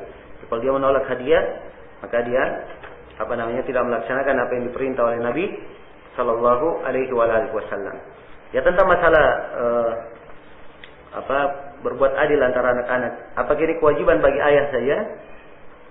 Kalau ibu memberi antara anak-anak misalnya, ibunya memberi. Ya, apakah sama dengan ayah? Ya. Nah, ini letak masalah ya, sebab ibu tidak sama dengan apa? Dengan ayah. Tapi mimbabil ihtiyat, hati-hatinya, harusnya kalau ibu memberi juga sama dengan apa? Dengan ayah. Dia berbuat adil pada anak-anaknya. Baik. Kapan seorang ayah dia bisa rujuk dari pemberiannya? Nah, kapan dia bisa rujuk dari pemberiannya? Ya. Seorang ayah dia rujuk dari pemberiannya apabila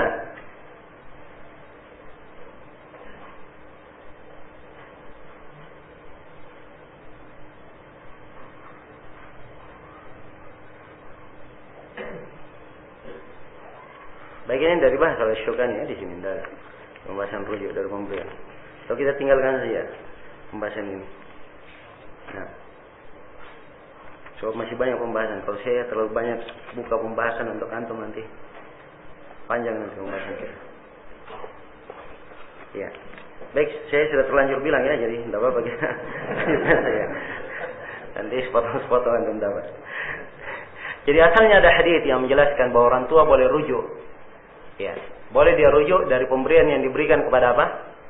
Kepada anaknya. Namun oleh para ulama disyaratkan beberapa syarat kalau dia ingin rujuk. Syarat yang pertama, dia tidak pernah menjatuhkan haknya dari rujuk. Ya, maksudnya si ayah berkata ini saya berikan kepadamu dan saya berikan selama-lamanya. Ya, kalau dia berikan selama-lamanya ini ayah nggak boleh rujuk lagi. Jelas ya? Kemudian yang kedua, ya, si ayah boleh rujuk dari pemberian kalau pemberian tersebut atau sebagian mensyaratkan kalau pemberian tersebut tidak ada tambahan ya yang bersambung di dalamnya. Ya, tambahan bersambung di mana? Di dalamnya. Iya. Nah, dan tambahan yang bersambung di dalamnya ini dilihat keadaannya. Dilihat keadaannya. Ada yang bisa dimaklumi, ya pisah darinya, dan ada yang dia tidak terkait atau dia tidak terkait dengan apa yang diberikan tersebut. Saya beri contoh misalnya, seorang anak dia beri kambing kepada anaknya. Ya, jelas ya? Kambingnya menjadi gemuk. Tadinya cuma 5 kilo atau tadinya kambingnya cuma 10 kilo, setelah diberi kepada anaknya menjadi 20 kilo. Ya, begitu diambil lagi kambingnya, boleh atau tidak? Jawabannya boleh saja, tapi ini sudah 20 kilo timbangannya. Ya, mau dipisah kambingnya menjadi 2 kan tidak bisa. Iya kan? Ya, maka ini tetap kembali kepada ayah. Kalau memang keadaannya seperti itu. Kecuali kalau dalam keadaan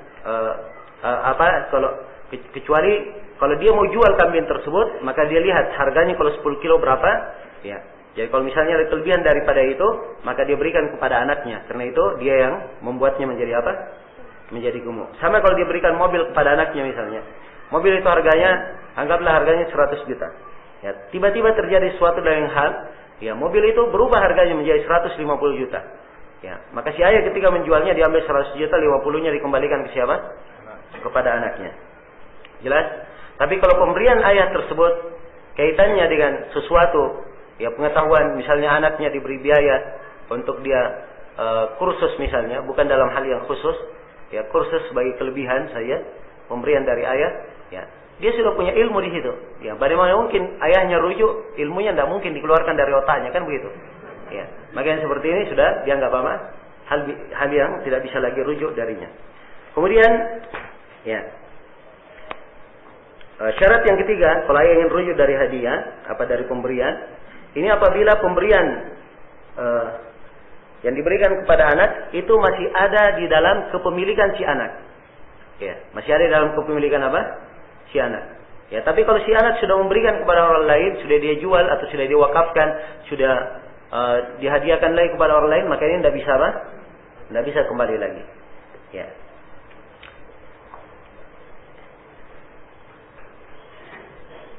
Nah, kemudian disyaratkan juga oleh para ulama, dia boleh rujuk dalam pemberian itu kalau tidak diprovokasi oleh anaknya yang lain. Iya. Jelas ya? Baik, ini pemberian yang dimaksud mungkin di sini, ini hanya yang kaitannya dengan apa? Kaitannya dengan sesuatu yang merupakan nafkah, Tapi kalau dia pemberian bermana apa yang kita sebutkan tadi dari hibah, ya asalnya memang harus adil antara apa? Antara anak-anaknya. Maka seorang ayah yang sudah terlanjur memberi hibah kepada anaknya, ya anak yang lainnya tidak dia berikan. Maka ayah ini diberikan beberapa pilihan. Pilihan yang pertama, dia rujuk dari apa? Dari hibahnya. Pilihan yang pertama. Ya. Pilihan yang kedua, dia memberikan seluruh anak-anaknya semisal dengan itu. Ya, pilihan yang kedua dia apa? Dia memberikan anak-anaknya seluruh dari apa? Hal tersebut. Nah, itu saja. Ya. Dan tidak boleh misalnya di sini dikatakan si ayah, ya, kemudian dia meminta persetujuan saudara-saudaranya yang lain, memaksa saudara-saudaranya yang lain untuk apa? Untuk setuju. Ya. Kecuali kalau saudara-saudaranya yang lain yang mengusulkan kepada ayahnya untuk memberi, lalu ayah memberi, maka ini lain lagi apa? Masalahnya. Ada bentuk tabarruk dari saudara-saudaranya di situ. Ada bentuk pemberian dari saudara-saudaranya untuk salah seorang di antara mereka. Baik, kemudian terakhir di sini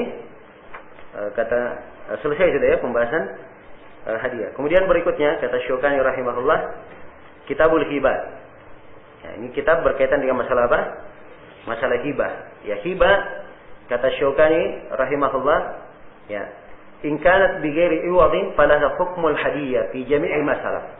Kalau dia hibah pemberian itu hibah tanpa ada bayaran, tanpa ada imbalan, maka hukumnya sama dengan hukum hadiah pada seluruh yang telah lalu. Jadi ini definisi hibah, dan Imam Syukani memandang bahwa hibah ini itu sama dengan apa?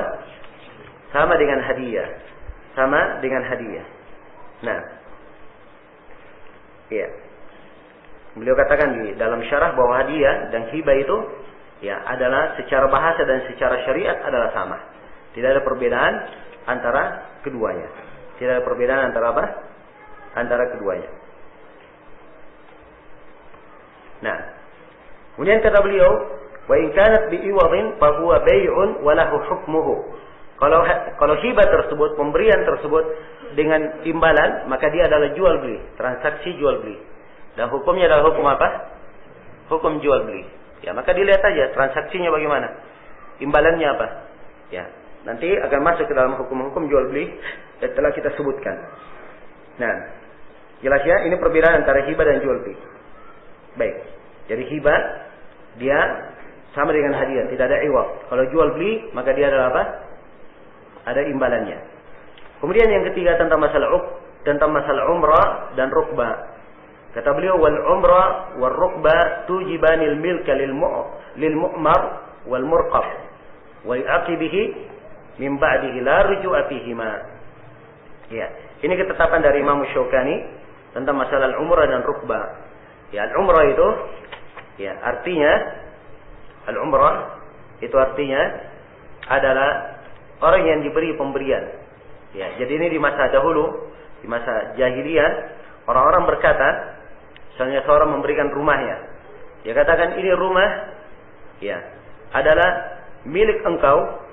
Ya, adalah engkau berhak untuk tinggal di sini sepanjang engkau apa? Sepanjang saya masih hidup engkau masih berhak untuk apa? Tinggal di situ. Ya. Atau dia berkata ini rumah adalah sepanjang umurmu dan hidupmu engkau tinggal di situ. Ini dikatakan apa?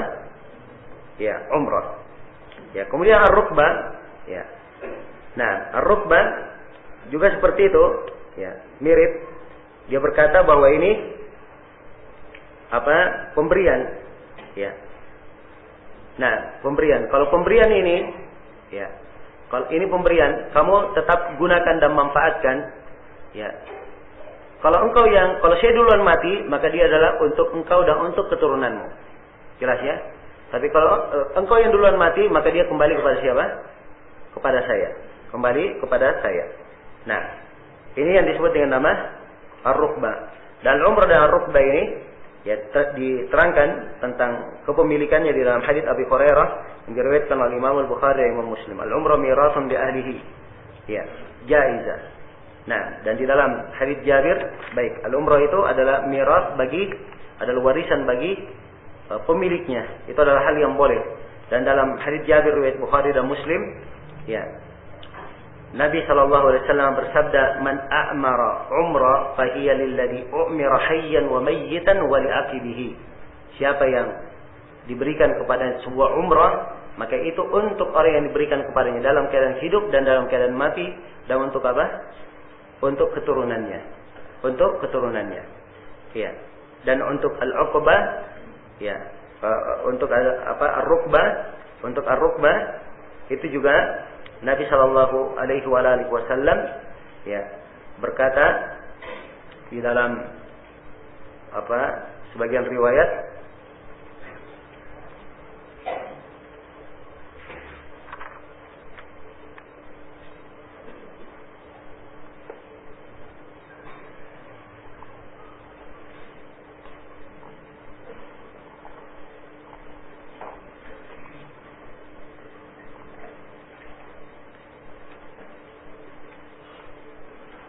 ya ada konteks yang lebih bagus daripada ini ya, di riwayat Bukhari dan Muslim. Cuma tidak disebutkan oleh Syukani di sini. Baik.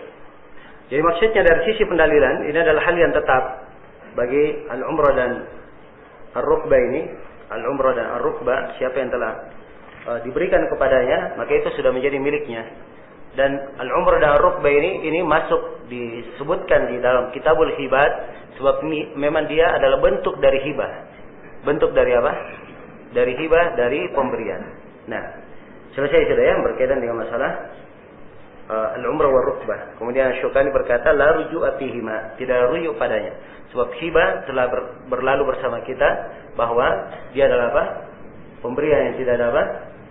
Rujuk di dalamnya, tidak rujuk di dalamnya. Baik.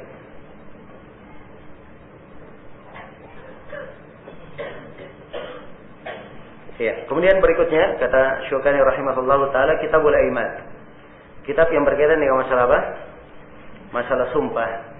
Ya. Al-Aiman jama dari apa? Dari al-yamin. Jama dari al-yamin. Al-yamin secara bahasa dia kadang bermakna tangan kanan. Ya, kadang bermakna sumpah. Ya, dan kadang ibarat dari hal yang menunjukkan kekuatan. Itu secara bahasa.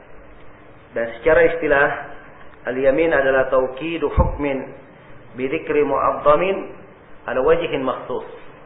Ya. Ya. Ini definisi disebut di sebagian buku ya. Mungkin kalau kita ingin lebih selamatnya, tauqidu hukmin bi dzikri ismillahi aw sifatihi ala wajhin makhsus. Dia adalah mentaukid hukum. Ya.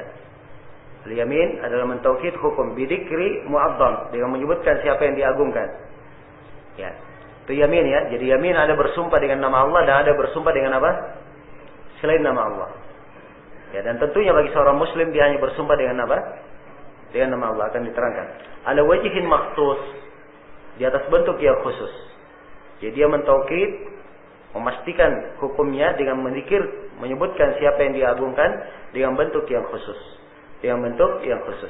Baik. Nah, al-iman, sumpah ini hal yang ada syariatnya di dalam Al-Quran. Dalam Al-Quran kita diperintah wahfadhu aimanakum. Peliharalah apa? Sumpah-sumpah kalian. Jadi terangkan tentang memelihara sumpah. Ya. Nah, ada ayat-ayat yang lain tentang masalah syariat menjaga sumpah ini. Dan di dalam hadis Rasulullah sallallahu alaihi wasallam, Nabi sallallahu alaihi wasallam juga kadang bersumpah, ya, dan Nabi sallallahu alaihi wasallam ya bersumpah dengan nama Allah, dan beliau menganjurkan memberikan ketentuan-ketentuan di dalam hal ini, seperti di dalam hadis Ibnu Umar yang diriwayatkan oleh Imam Muslim, Nabi bersabda, "Man kana halifan falyahlif billahi aw liyasmut." Siapa yang bersumpah maka hendaknya dia bersumpah dengan nama Allah atau dia apa? Dia diam. Dia bersumpah dengan nama Allah atau dia diam.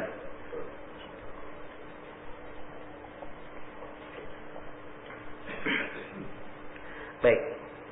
Jadi ini menunjukkan tentang disyariatkannya adanya syariat sumpah dari Al-Quran maupun hadis Rasulullah SAW. Ya. Kemudian yang perlu diterangkan di sini bahwa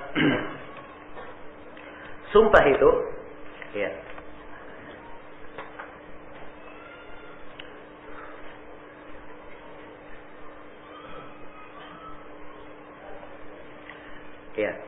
sumpah itu hukumnya berbeda-beda. Kadang dia wajib, kadang dia mustahab, kadang dia boleh, kadang dia makruh, dan kadang dia apa? Kadang dia haram. Ya. Kalau dia bersumpah di atas sesuatu yang wajib, maka hukumnya apa? Hukumnya wajib.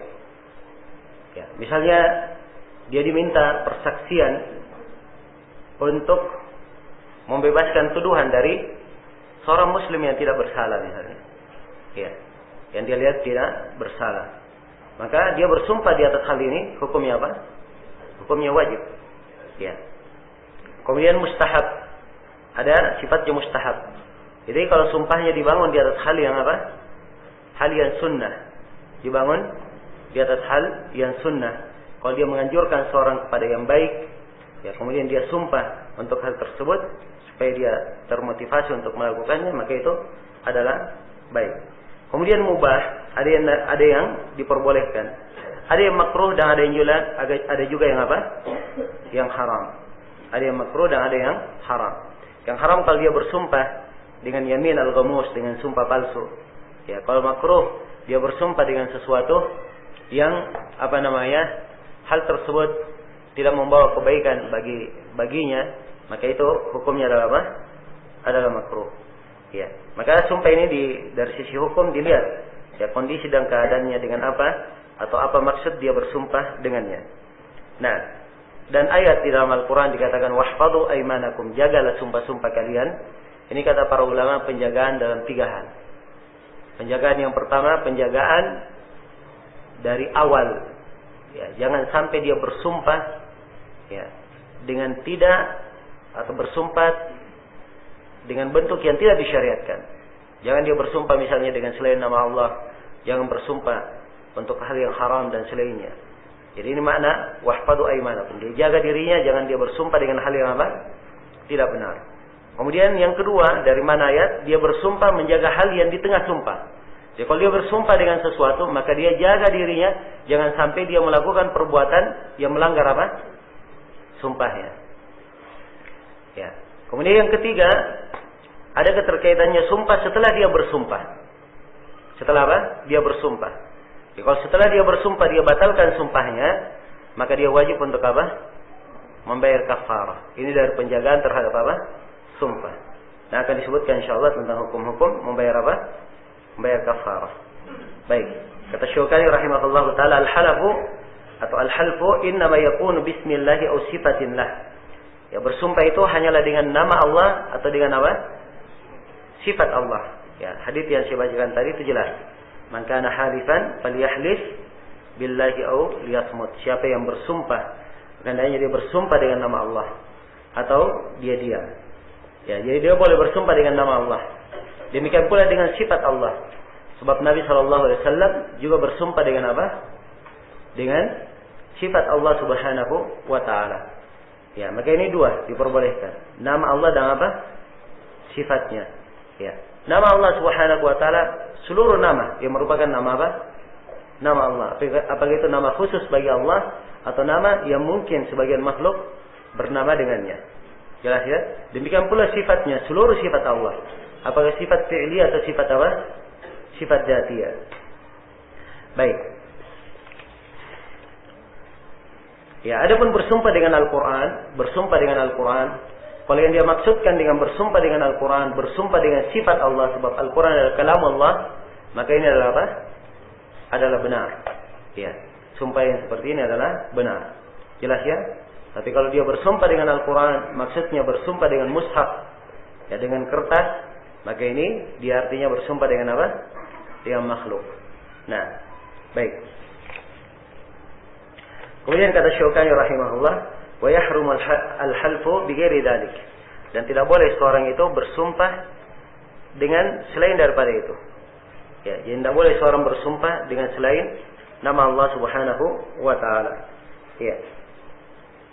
Nah, jelas?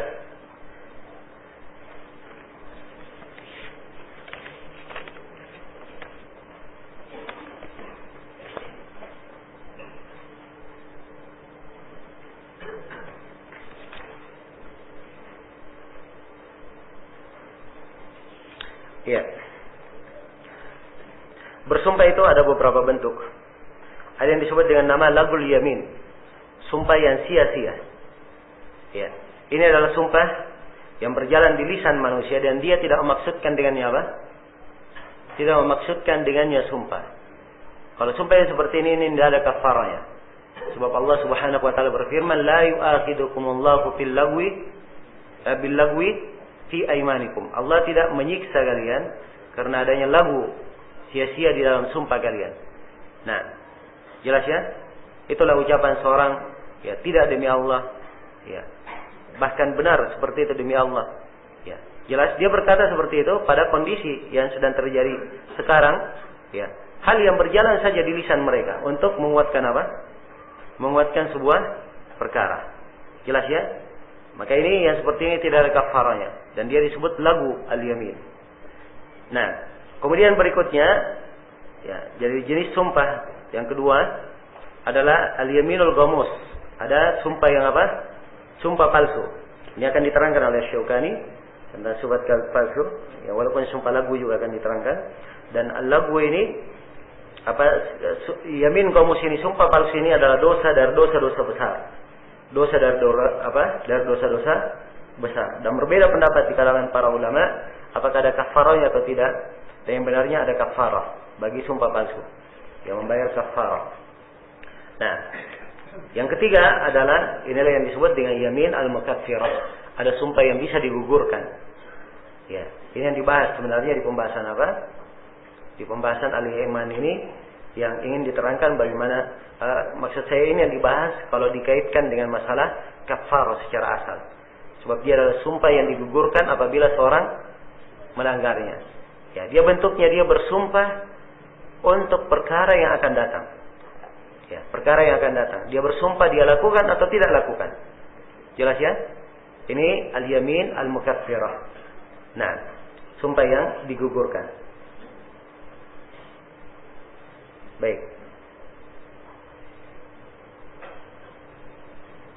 Dan sumpah yang mukaffirah ini dia bayar kafarah. Dia membayar kafarah kalau terpenuhi padanya syarat-syarat. Ya, ada syarat-syarat wajibnya membayar kafarah pada sumpah yang seperti ini. Sumpah al-mukaffirah. Syarat yang pertama, orang yang mengucapkan sumpah itu adalah orang yang waras. Syarat yang kedua dia adalah balik. Syarat yang ketiga dia muslim. Syarat yang keempat dia melakukannya dengan pilihan dirinya sendiri, tidak terpaksa. Tidak terpaksa. Nah, ya, adapun kalau dia terpaksa, maka dia tidak membayar kafarah. Kemudian yang kelima, dia mengingat. Syarat yang kelima dia melakukannya dalam keadaan ingat, tidak apa? Tidak lupa. Kalau lupa, maka tidak ada hukuman terhadapnya. Kemudian yang keenam, dia sumpah pada hal yang mungkin terjadi. Kebiasaannya mungkin apa? Terjadi. Ya, sebab kalau tidak mungkin terjadi, itu tidak ada apa? Tidak ada kafaranya. Sebab Nabi SAW bersabda, tidak ada nadar dalam maksiat, la nadara fi ma'siyatillah wala fi ma yamlikuhu ibnu Adam. Tidak ada nadar dalam maksiat dan tidak ada pada apa yang dimiliki oleh apa? Pada apa yang tidak dimiliki oleh anak Adam. Ya, dan akan datang di pembahasan nadar nanti bahwa nadar dalam masalah kafarah sama dengan apa? Dengan sumpah.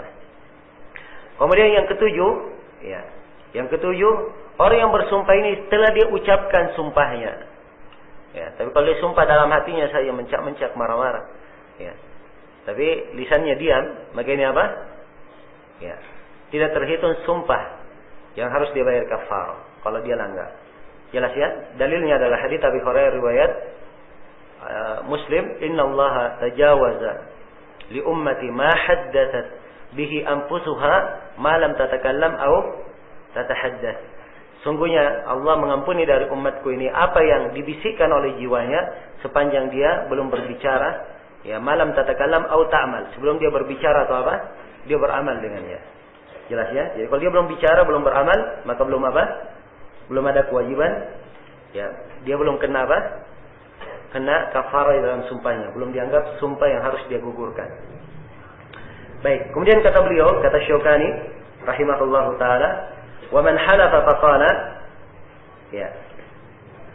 Ini sudah kita bahas ya, definisi sumpah, objek sumpah sudah kita terangkan, hukum bersumpah dengan selain nama Allah sudah kita terangkan, memberikan perkecualian dengan di dalam sumpah. Ini pembahasan yang keempat. Man halafa faqala insyaallah faqad istathna wa la hinsa alaihi.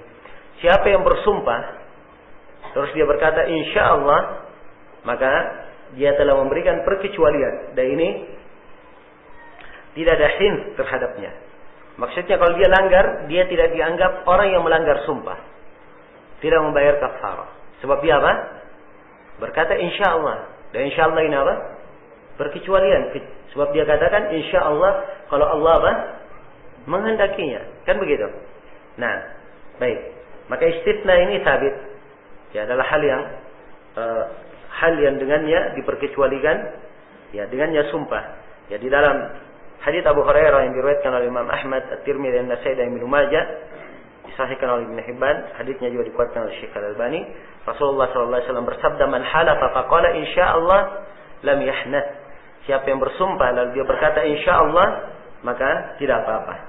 Ya, dan kisah Nabi Sulaiman alaihi salam di dalam Sahih Bukhari dan Sahih Muslim, di mana Nabi Sulaiman berkata, la atufanna al-lailata ala 70 imra'ah. Pakai lam di depannya, la atufanna, itu didahului dengan sumpah, tidak disebut.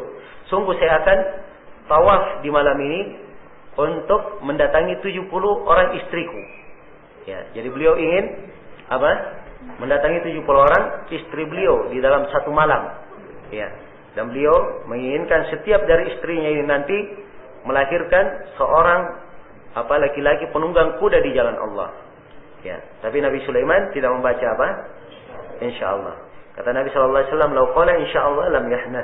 Andai kata dia berkata insyaallah, maka dia tidak yahna. Baik, tidak ada masalah di dalam sumpahnya. Baik. Jelas sampai sini? Maka memperkecualikan ini adalah hal yang menyebabkan sumpah itu tidak ada masalah, tidak membayar kafarah kalau dia tidak terwujud apa yang dia sebutkan di dalam sumpah.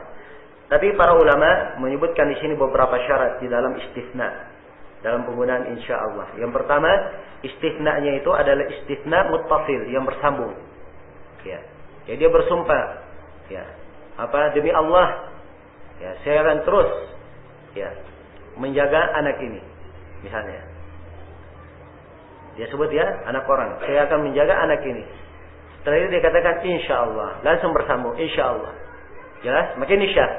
Tapi kalau dia katakan, ya, demi Allah saya tiap hari akan menyumbang, ya, misalnya 100.000, dia sudah bersumpah seperti itu. Jelas ya? Ya. Setelah malam harinya dia pikir-pikir, ini kalau saya 100.000 tiap hari, wah, bisa gawat juga saya. Ya, besoknya dia berkata insyaallah. Ya. Ini boleh atau tidak? Ini jawabannya tidak boleh, sebab sudah apa? Sudah terputus. Ya. Baik, kemudian yang kedua, syarat yang kedua disyaratkan oleh para ulama bahwa istitsna dan yang mengistitsnanya, ya, istitsna dan kalam yang dia sumpahkan dan perkecualiannya itu semuanya berasal dari satu pembicara. Satu apa? Satu pembicara. Ya, jadi kalau dia berkata, demi Allah saya akan berinfak setiap hari 100.000. Jelas ya? Ya. Terus ada kawannya di sampingnya, dia berkata insya Allah. Ya, jadi kawannya yang berkata apa? Insya Allah. Maka ini tidak syah. Jelas ya? Sebab bukan dari dia. Ya. Maka harus dia mengatakan. Ya. Insya Allahnya dari apa? Dari dia. Baik. Kemudian syarat yang ketiga disyaratkan. Ya. Syarat yang ketiga disyaratkan orang yang bersumpah itu mengucapkan perkecualiannya, istitsnanya. Ya. Jadi dia yang berkata demi Allah saya akan berinfak 100.000 tiap hari. Ya. Insya Allahnya di mana? Di dalam hati. Ya. Atau ya sudah dimaklumi lah saya insya Allah. Ya. Ini tidak benar. Harus dia apa? Harus dia ucapkan. Ya. Nah, dan sudah berlalu saya sebutkan dalil ya tentang pentingnya ucapan di dalam hal-hal yang seperti ini. Kemudian yang keempat, ya, kalau dia bersumpah akan sesuatu, maka apakah, ya, apa dia memperkecualikan seluruhnya, ya, atau harus diperkecualikan sebagiannya saja? Misalnya dia berkata, demi Allah, saya akan menginfakkan seluruh hartaku, misalnya. Seluruh hartaku, kecuali 100 juta. Ya, harta dia cuma 100 juta. Ya, jelas ya? Maka dia perkecualikan di sini apa? 100 juta. Maka ini perkecualian batil, tidak ada. Sebab apa bedanya? Ya. Apa yang diperkecualikan? Tidak ada berarti. Jelas ya? Nah, kalau dia perkecualikan sebagian, itu tidak ada masalah. Misalnya, demi Allah saya akan infakkan hartaku kecuali 1/3, misalnya. Ya, kecuali 1/3 tidak ada masalah. Sebab ini kurang dari 1/2. Ya, dan dalam Al-Quran dikatakan kumil laila illa qalila. Nah, kalau lebih dari 1/2 boleh atau tidak? Ini letak silam pendapat di kalangan para ulama. Kalau lebih dari 1/2, ya. Misalnya dia perkecualikan kecuali 1/2, ya, atau kecuali 3/4. Nah, apakah yang diperbolehkan? Ini letak silam di kalangan silam pendapat di kalangan para ulama. Ya Allah alam, kalau lebih dari 1/2 juga itu boleh saja. Yang penting jangan semuanya. Ya baik, supaya jelas ada perkecualian dan ada yang diperkecualikan darinya. Jelasnya ada suatu, kemudian ada yang diperkecualikan supaya nampak dua hal, mustasna dan mustasna minhu. Ya. Baik. Kemudian kata Syaukani rahimahullah, "Wa man halafa ala syai'in fara'a ghairahu khairan minhu falyati alladhi huwa khair wal yukaffir an yaminihi."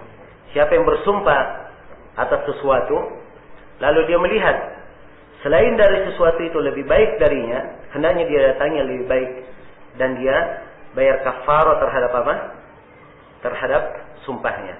Ini sekarang sudah ada orang yang bersumpah. Dia bersumpah demi Allah, saya tidak akan datang ke tempat itu lagi. Ya. Jelas ya? Ke tempat itu lagi. Dia sebut tempat orang. Karena dia pernah datang ke sana, mungkin ada hal yang dia dapatkan tidak menyenangkannya dan dianggap tidak ada manfaatnya lagi dia ke sana, maka dia bersumpah tidak akan datang lagi. Jelas? Ternyata ya, suatu saat dia melihat dari kemaslahatan dia harus datang ke sana. Jelas? Maka di sini tuntunannya, kalau dia sudah bersumpah tentang sesuatu, ternyata ada yang lebih baik daripada itu, dia datangnya lebih baik dan sumpahnya dia apa? Dia bayar kafarah. Dan ini berdasarkan sejumlah hadis dalam riwayat Bukhari dan Muslim. Ada dalam hadis Abdurrahman bin Samurah, ada dalam hadis Abu Musa al-Asy'ari, dan ada pula dalam hadis Abu Hurairah dan selainnya. Nah, di antaranya hadis Abu Musa al-Asy'ari, Rasulullah sallallahu alaihi wasallam bersabda, "La ahlifu ala yaminin fa'ara ghairaha khairan minha illa ataitu alladhi huwa khair wa kaffartu an yamini." Kata Nabi sallallahu alaihi wasallam, tidaklah saya bersumpah terhadap sebuah sumpah, fa'ara ghairaha khairan minha, saya melihat selainnya lebih baik daripada apa yang saya sumpahkan, kecuali saya akan datang yang lebih baik itu. Dan saya bayar kafarah untuk apa? Untuk sumpah. Jelas ya? Bayar kafarah untuk sumpah. Jadi kapan dia sudah bersumpah terhadap sebuah perkara mustakbal, ya, kemudian dia gugurkan, dia lihat yang lebih baik, maka hendaknya dia bayar kafarah untuk apa? Untuk sumpahnya. Nah, sama di masa ini ya, sering. Ya, dan ini kadang dimaklumi ya. kita di masa ini diuji ya dengan banyaknya jamaah-jamaah yang mengatasnamakan dirinya apa? Jamaah, dan mereka ada baiat. Baiat itu adalah apa? Adalah sumpah. Ya, mengambil sumpah setia. Jelas ya? Baiat adalah apa? Sumpah. Maka baiat ini ya, begitu dia tahu bahwa dia salah di situ, di dalam jemaah tersebut, apa yang dilakukan oleh jemaah tersebut adalah salah, ya, dia membaiat bukan pada imam kaum muslimin yang syah, ya, maka dia wajib untuk apa? Melepaskan baiatnya, membayar kafarah untuk apa? Untuk sumpahnya. Maka sumpahnya ini harus dia bayar apa? Bayar kafarah. Maka harus dia datangi yang lebih baik. Dia harus membayar kafarah akan hal tersebut. Baik. Kemudian setelah itu kata Syaukani rahimahullah, sudah kita terangkan ini ya. Kemudian kata beliau, "Wa man ukriha 'alal yamin fa huwa ghairu lazimah wa la ya'sam bil hinsi fiha." Siapa yang dipaksa untuk bersumpah, ya, maka itu tidak lazimah terhadapnya, tidak harus terhadapnya. Dalam artian kapan dia langgar, dia tidak apa? Tidak bayar kafarah. Ya, tidak bayar kafarah. Misalnya disumpah, dipaksa, kamu bersumpah, tidak akan ke sini lagi. Ya. Tidak akan ke sini lagi. Kalau kamu tidak bersumpah, maka kami pukuli misalnya. Ya. Dia nggak bisa lepas, sudah. Akhirnya dia bersumpah apa? Ya, demi Allah saya tidak akan ke sini. Maka ini sumpahnya apa? Ya. Tidak berarti baginya, tidak lazimah, bukan hal yang diwajibkan dia bayar kafarah kalau dia langgar. Sebab asalnya dia terpaksa, dan orang yang terpaksa itu adalah orang yang dimaafkan. Illa man ukriha wa qalbuhu mutmainnun bil iman. Ya, kecuali orang yang dipaksa dan hatinya tetap tenang dengan keimanan. Dan Nabi sallallahu alaihi wasallam bersabda, "Rufi'an ummati al-khata wa nisyan wa mastukrihu alaihi." Diangkat dari umatku kesalahan dan kelupaan dan apa yang dipaksakan terhadap apa? Mereka. Baik. Kemudian kata beliau rahimahullahu taala, ya. Wal yaminul ghamus hiya allati ya'lamul halifu kadibaha. Ya, ini tentang sumpah palsu. Sudah kita terangkan ya, sumpah palsu itu. Dia adalah dosa besar. Yaminul ghamus, sumpah palsu, dia adalah sumpah yang di mana orang yang bersumpah dia tahu bahwa dia dusta di dalam hal itu. Nah, dan ini ada di dalam hadis yang diriwayatkan oleh Imam Al-Bukhari, ya, rahimahullah, dari Ibnu Umar. Ya, Nabi sallallahu alaihi wasallam yang ditanya tentang dosa besar, maka beliau sebutkan wal yaminul ghamus, dan sumpah palsu, salah satu yang disebutkan. Maka orang itu bertanya, ya, wa mal yaminul ghamus, apakah sumpah palsu itu? Kata beliau, allati yaqtati'u biha malam ri'in muslim wa huwa fiha kadhib. Dia adalah sumpah yang seorang bersumpah dengannya hanya untuk merampas harta seorang muslim dan dia dusta dalam hal itu. Dia apa? Dusta dalam hal itu. Ini yamin al-ghamus dan dia adalah apa? Dosa besar. Nah, dan siapa yang bersumpah dengan seperti ini telah kita sebutkan bahwa pendapat jumhurul ulama dia dihitung sebagai apa? Dia wajib membayar kafarah. Ya, dia sudah dusta, ya. Kemudian dia wajib untuk membayar kafarah akan hal ini. Kemudian berikutnya kata beliau wala mu'akhadata bil lagwi. Ya, dan tidak ada dosa di dalam apa? Di dalam al-lagwu, ya. Sumpah yang sia-sia. Dan ini telah kita sebutkan ya, telah kita sebutkan di pembahasan sebelumnya, di mana Allah Subhanahu wa taala berfirman, "La yu'akhidukumullahu bil-lagwi fi aymanikum." Allah tidak menyiksa kalian karena sumpah atau sia-sia di dalam sumpah kalian. Nah, itulah tadi ucapan seorang lelaki di rumahnya, dia berkata, "Kalla wallah, bala wallah." Tidak, sekali-sekali demi Allah. Ya, bahkan memang seperti itu demi Allah dia sebutkan. Dia tidak maksudkan dengannya sumpah, ucapan yang berjalan di lisannya, dia maksudkan dengannya apa? Menekankan sebuah perkara. Itu lagu fil aiman, dan ini tidak ada kafarah terhadapnya.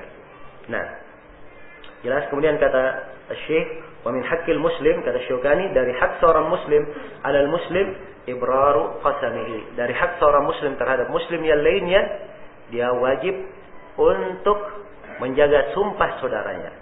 Nah, dan ini ada di dalam sebagian riwayat, ya, di dalam as-sahih yang menunjukkan tentang hal ini. Nah, bahwa itu adalah hak seorang muslim di atas muslim yang lainnya. Jadi kalau saudaranya bersumpah, terhadap saudaranya. Ya, saya bersumpah, ya, demi Allah, ya, misalnya, demi Allah, kamu makan bersama saya. Ya, jelas ya? Kamu makan bersama saya. Maka hendaknya dia jaga sumpah saudaranya. Jelas ya, misalnya. Dia jaga sumpah apa? Saudaranya, dia hormati untuk hal tersebut. Nah, baik. Supaya saudaranya itu tidak jatuh dalam apa? Dalam sin terhadap sumpahnya. Baik. Kemudian berikutnya, ya, kata Syaukani rahimahullah, wa kaffaratul yamin hiya ma dzakarahu Allah fi kitabihil aziz. Dan kafarah sumpah itu adalah apa yang Allah sebutkan di dalam kitabnya yang agung. Ya, jadi ini tentang ketentuan membayar kafarah sumpah. Jadi siapa yang sumpah, yang bersumpah, tadi kita sebutkan membayar apa?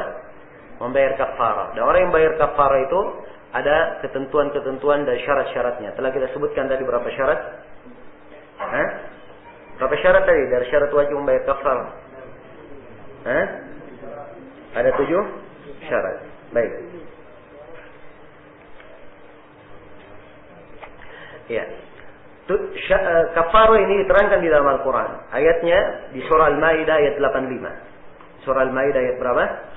Ayat 85. Nah, la yu'akhidukum Allahu bil-lagwi fi aymanikum. Ya.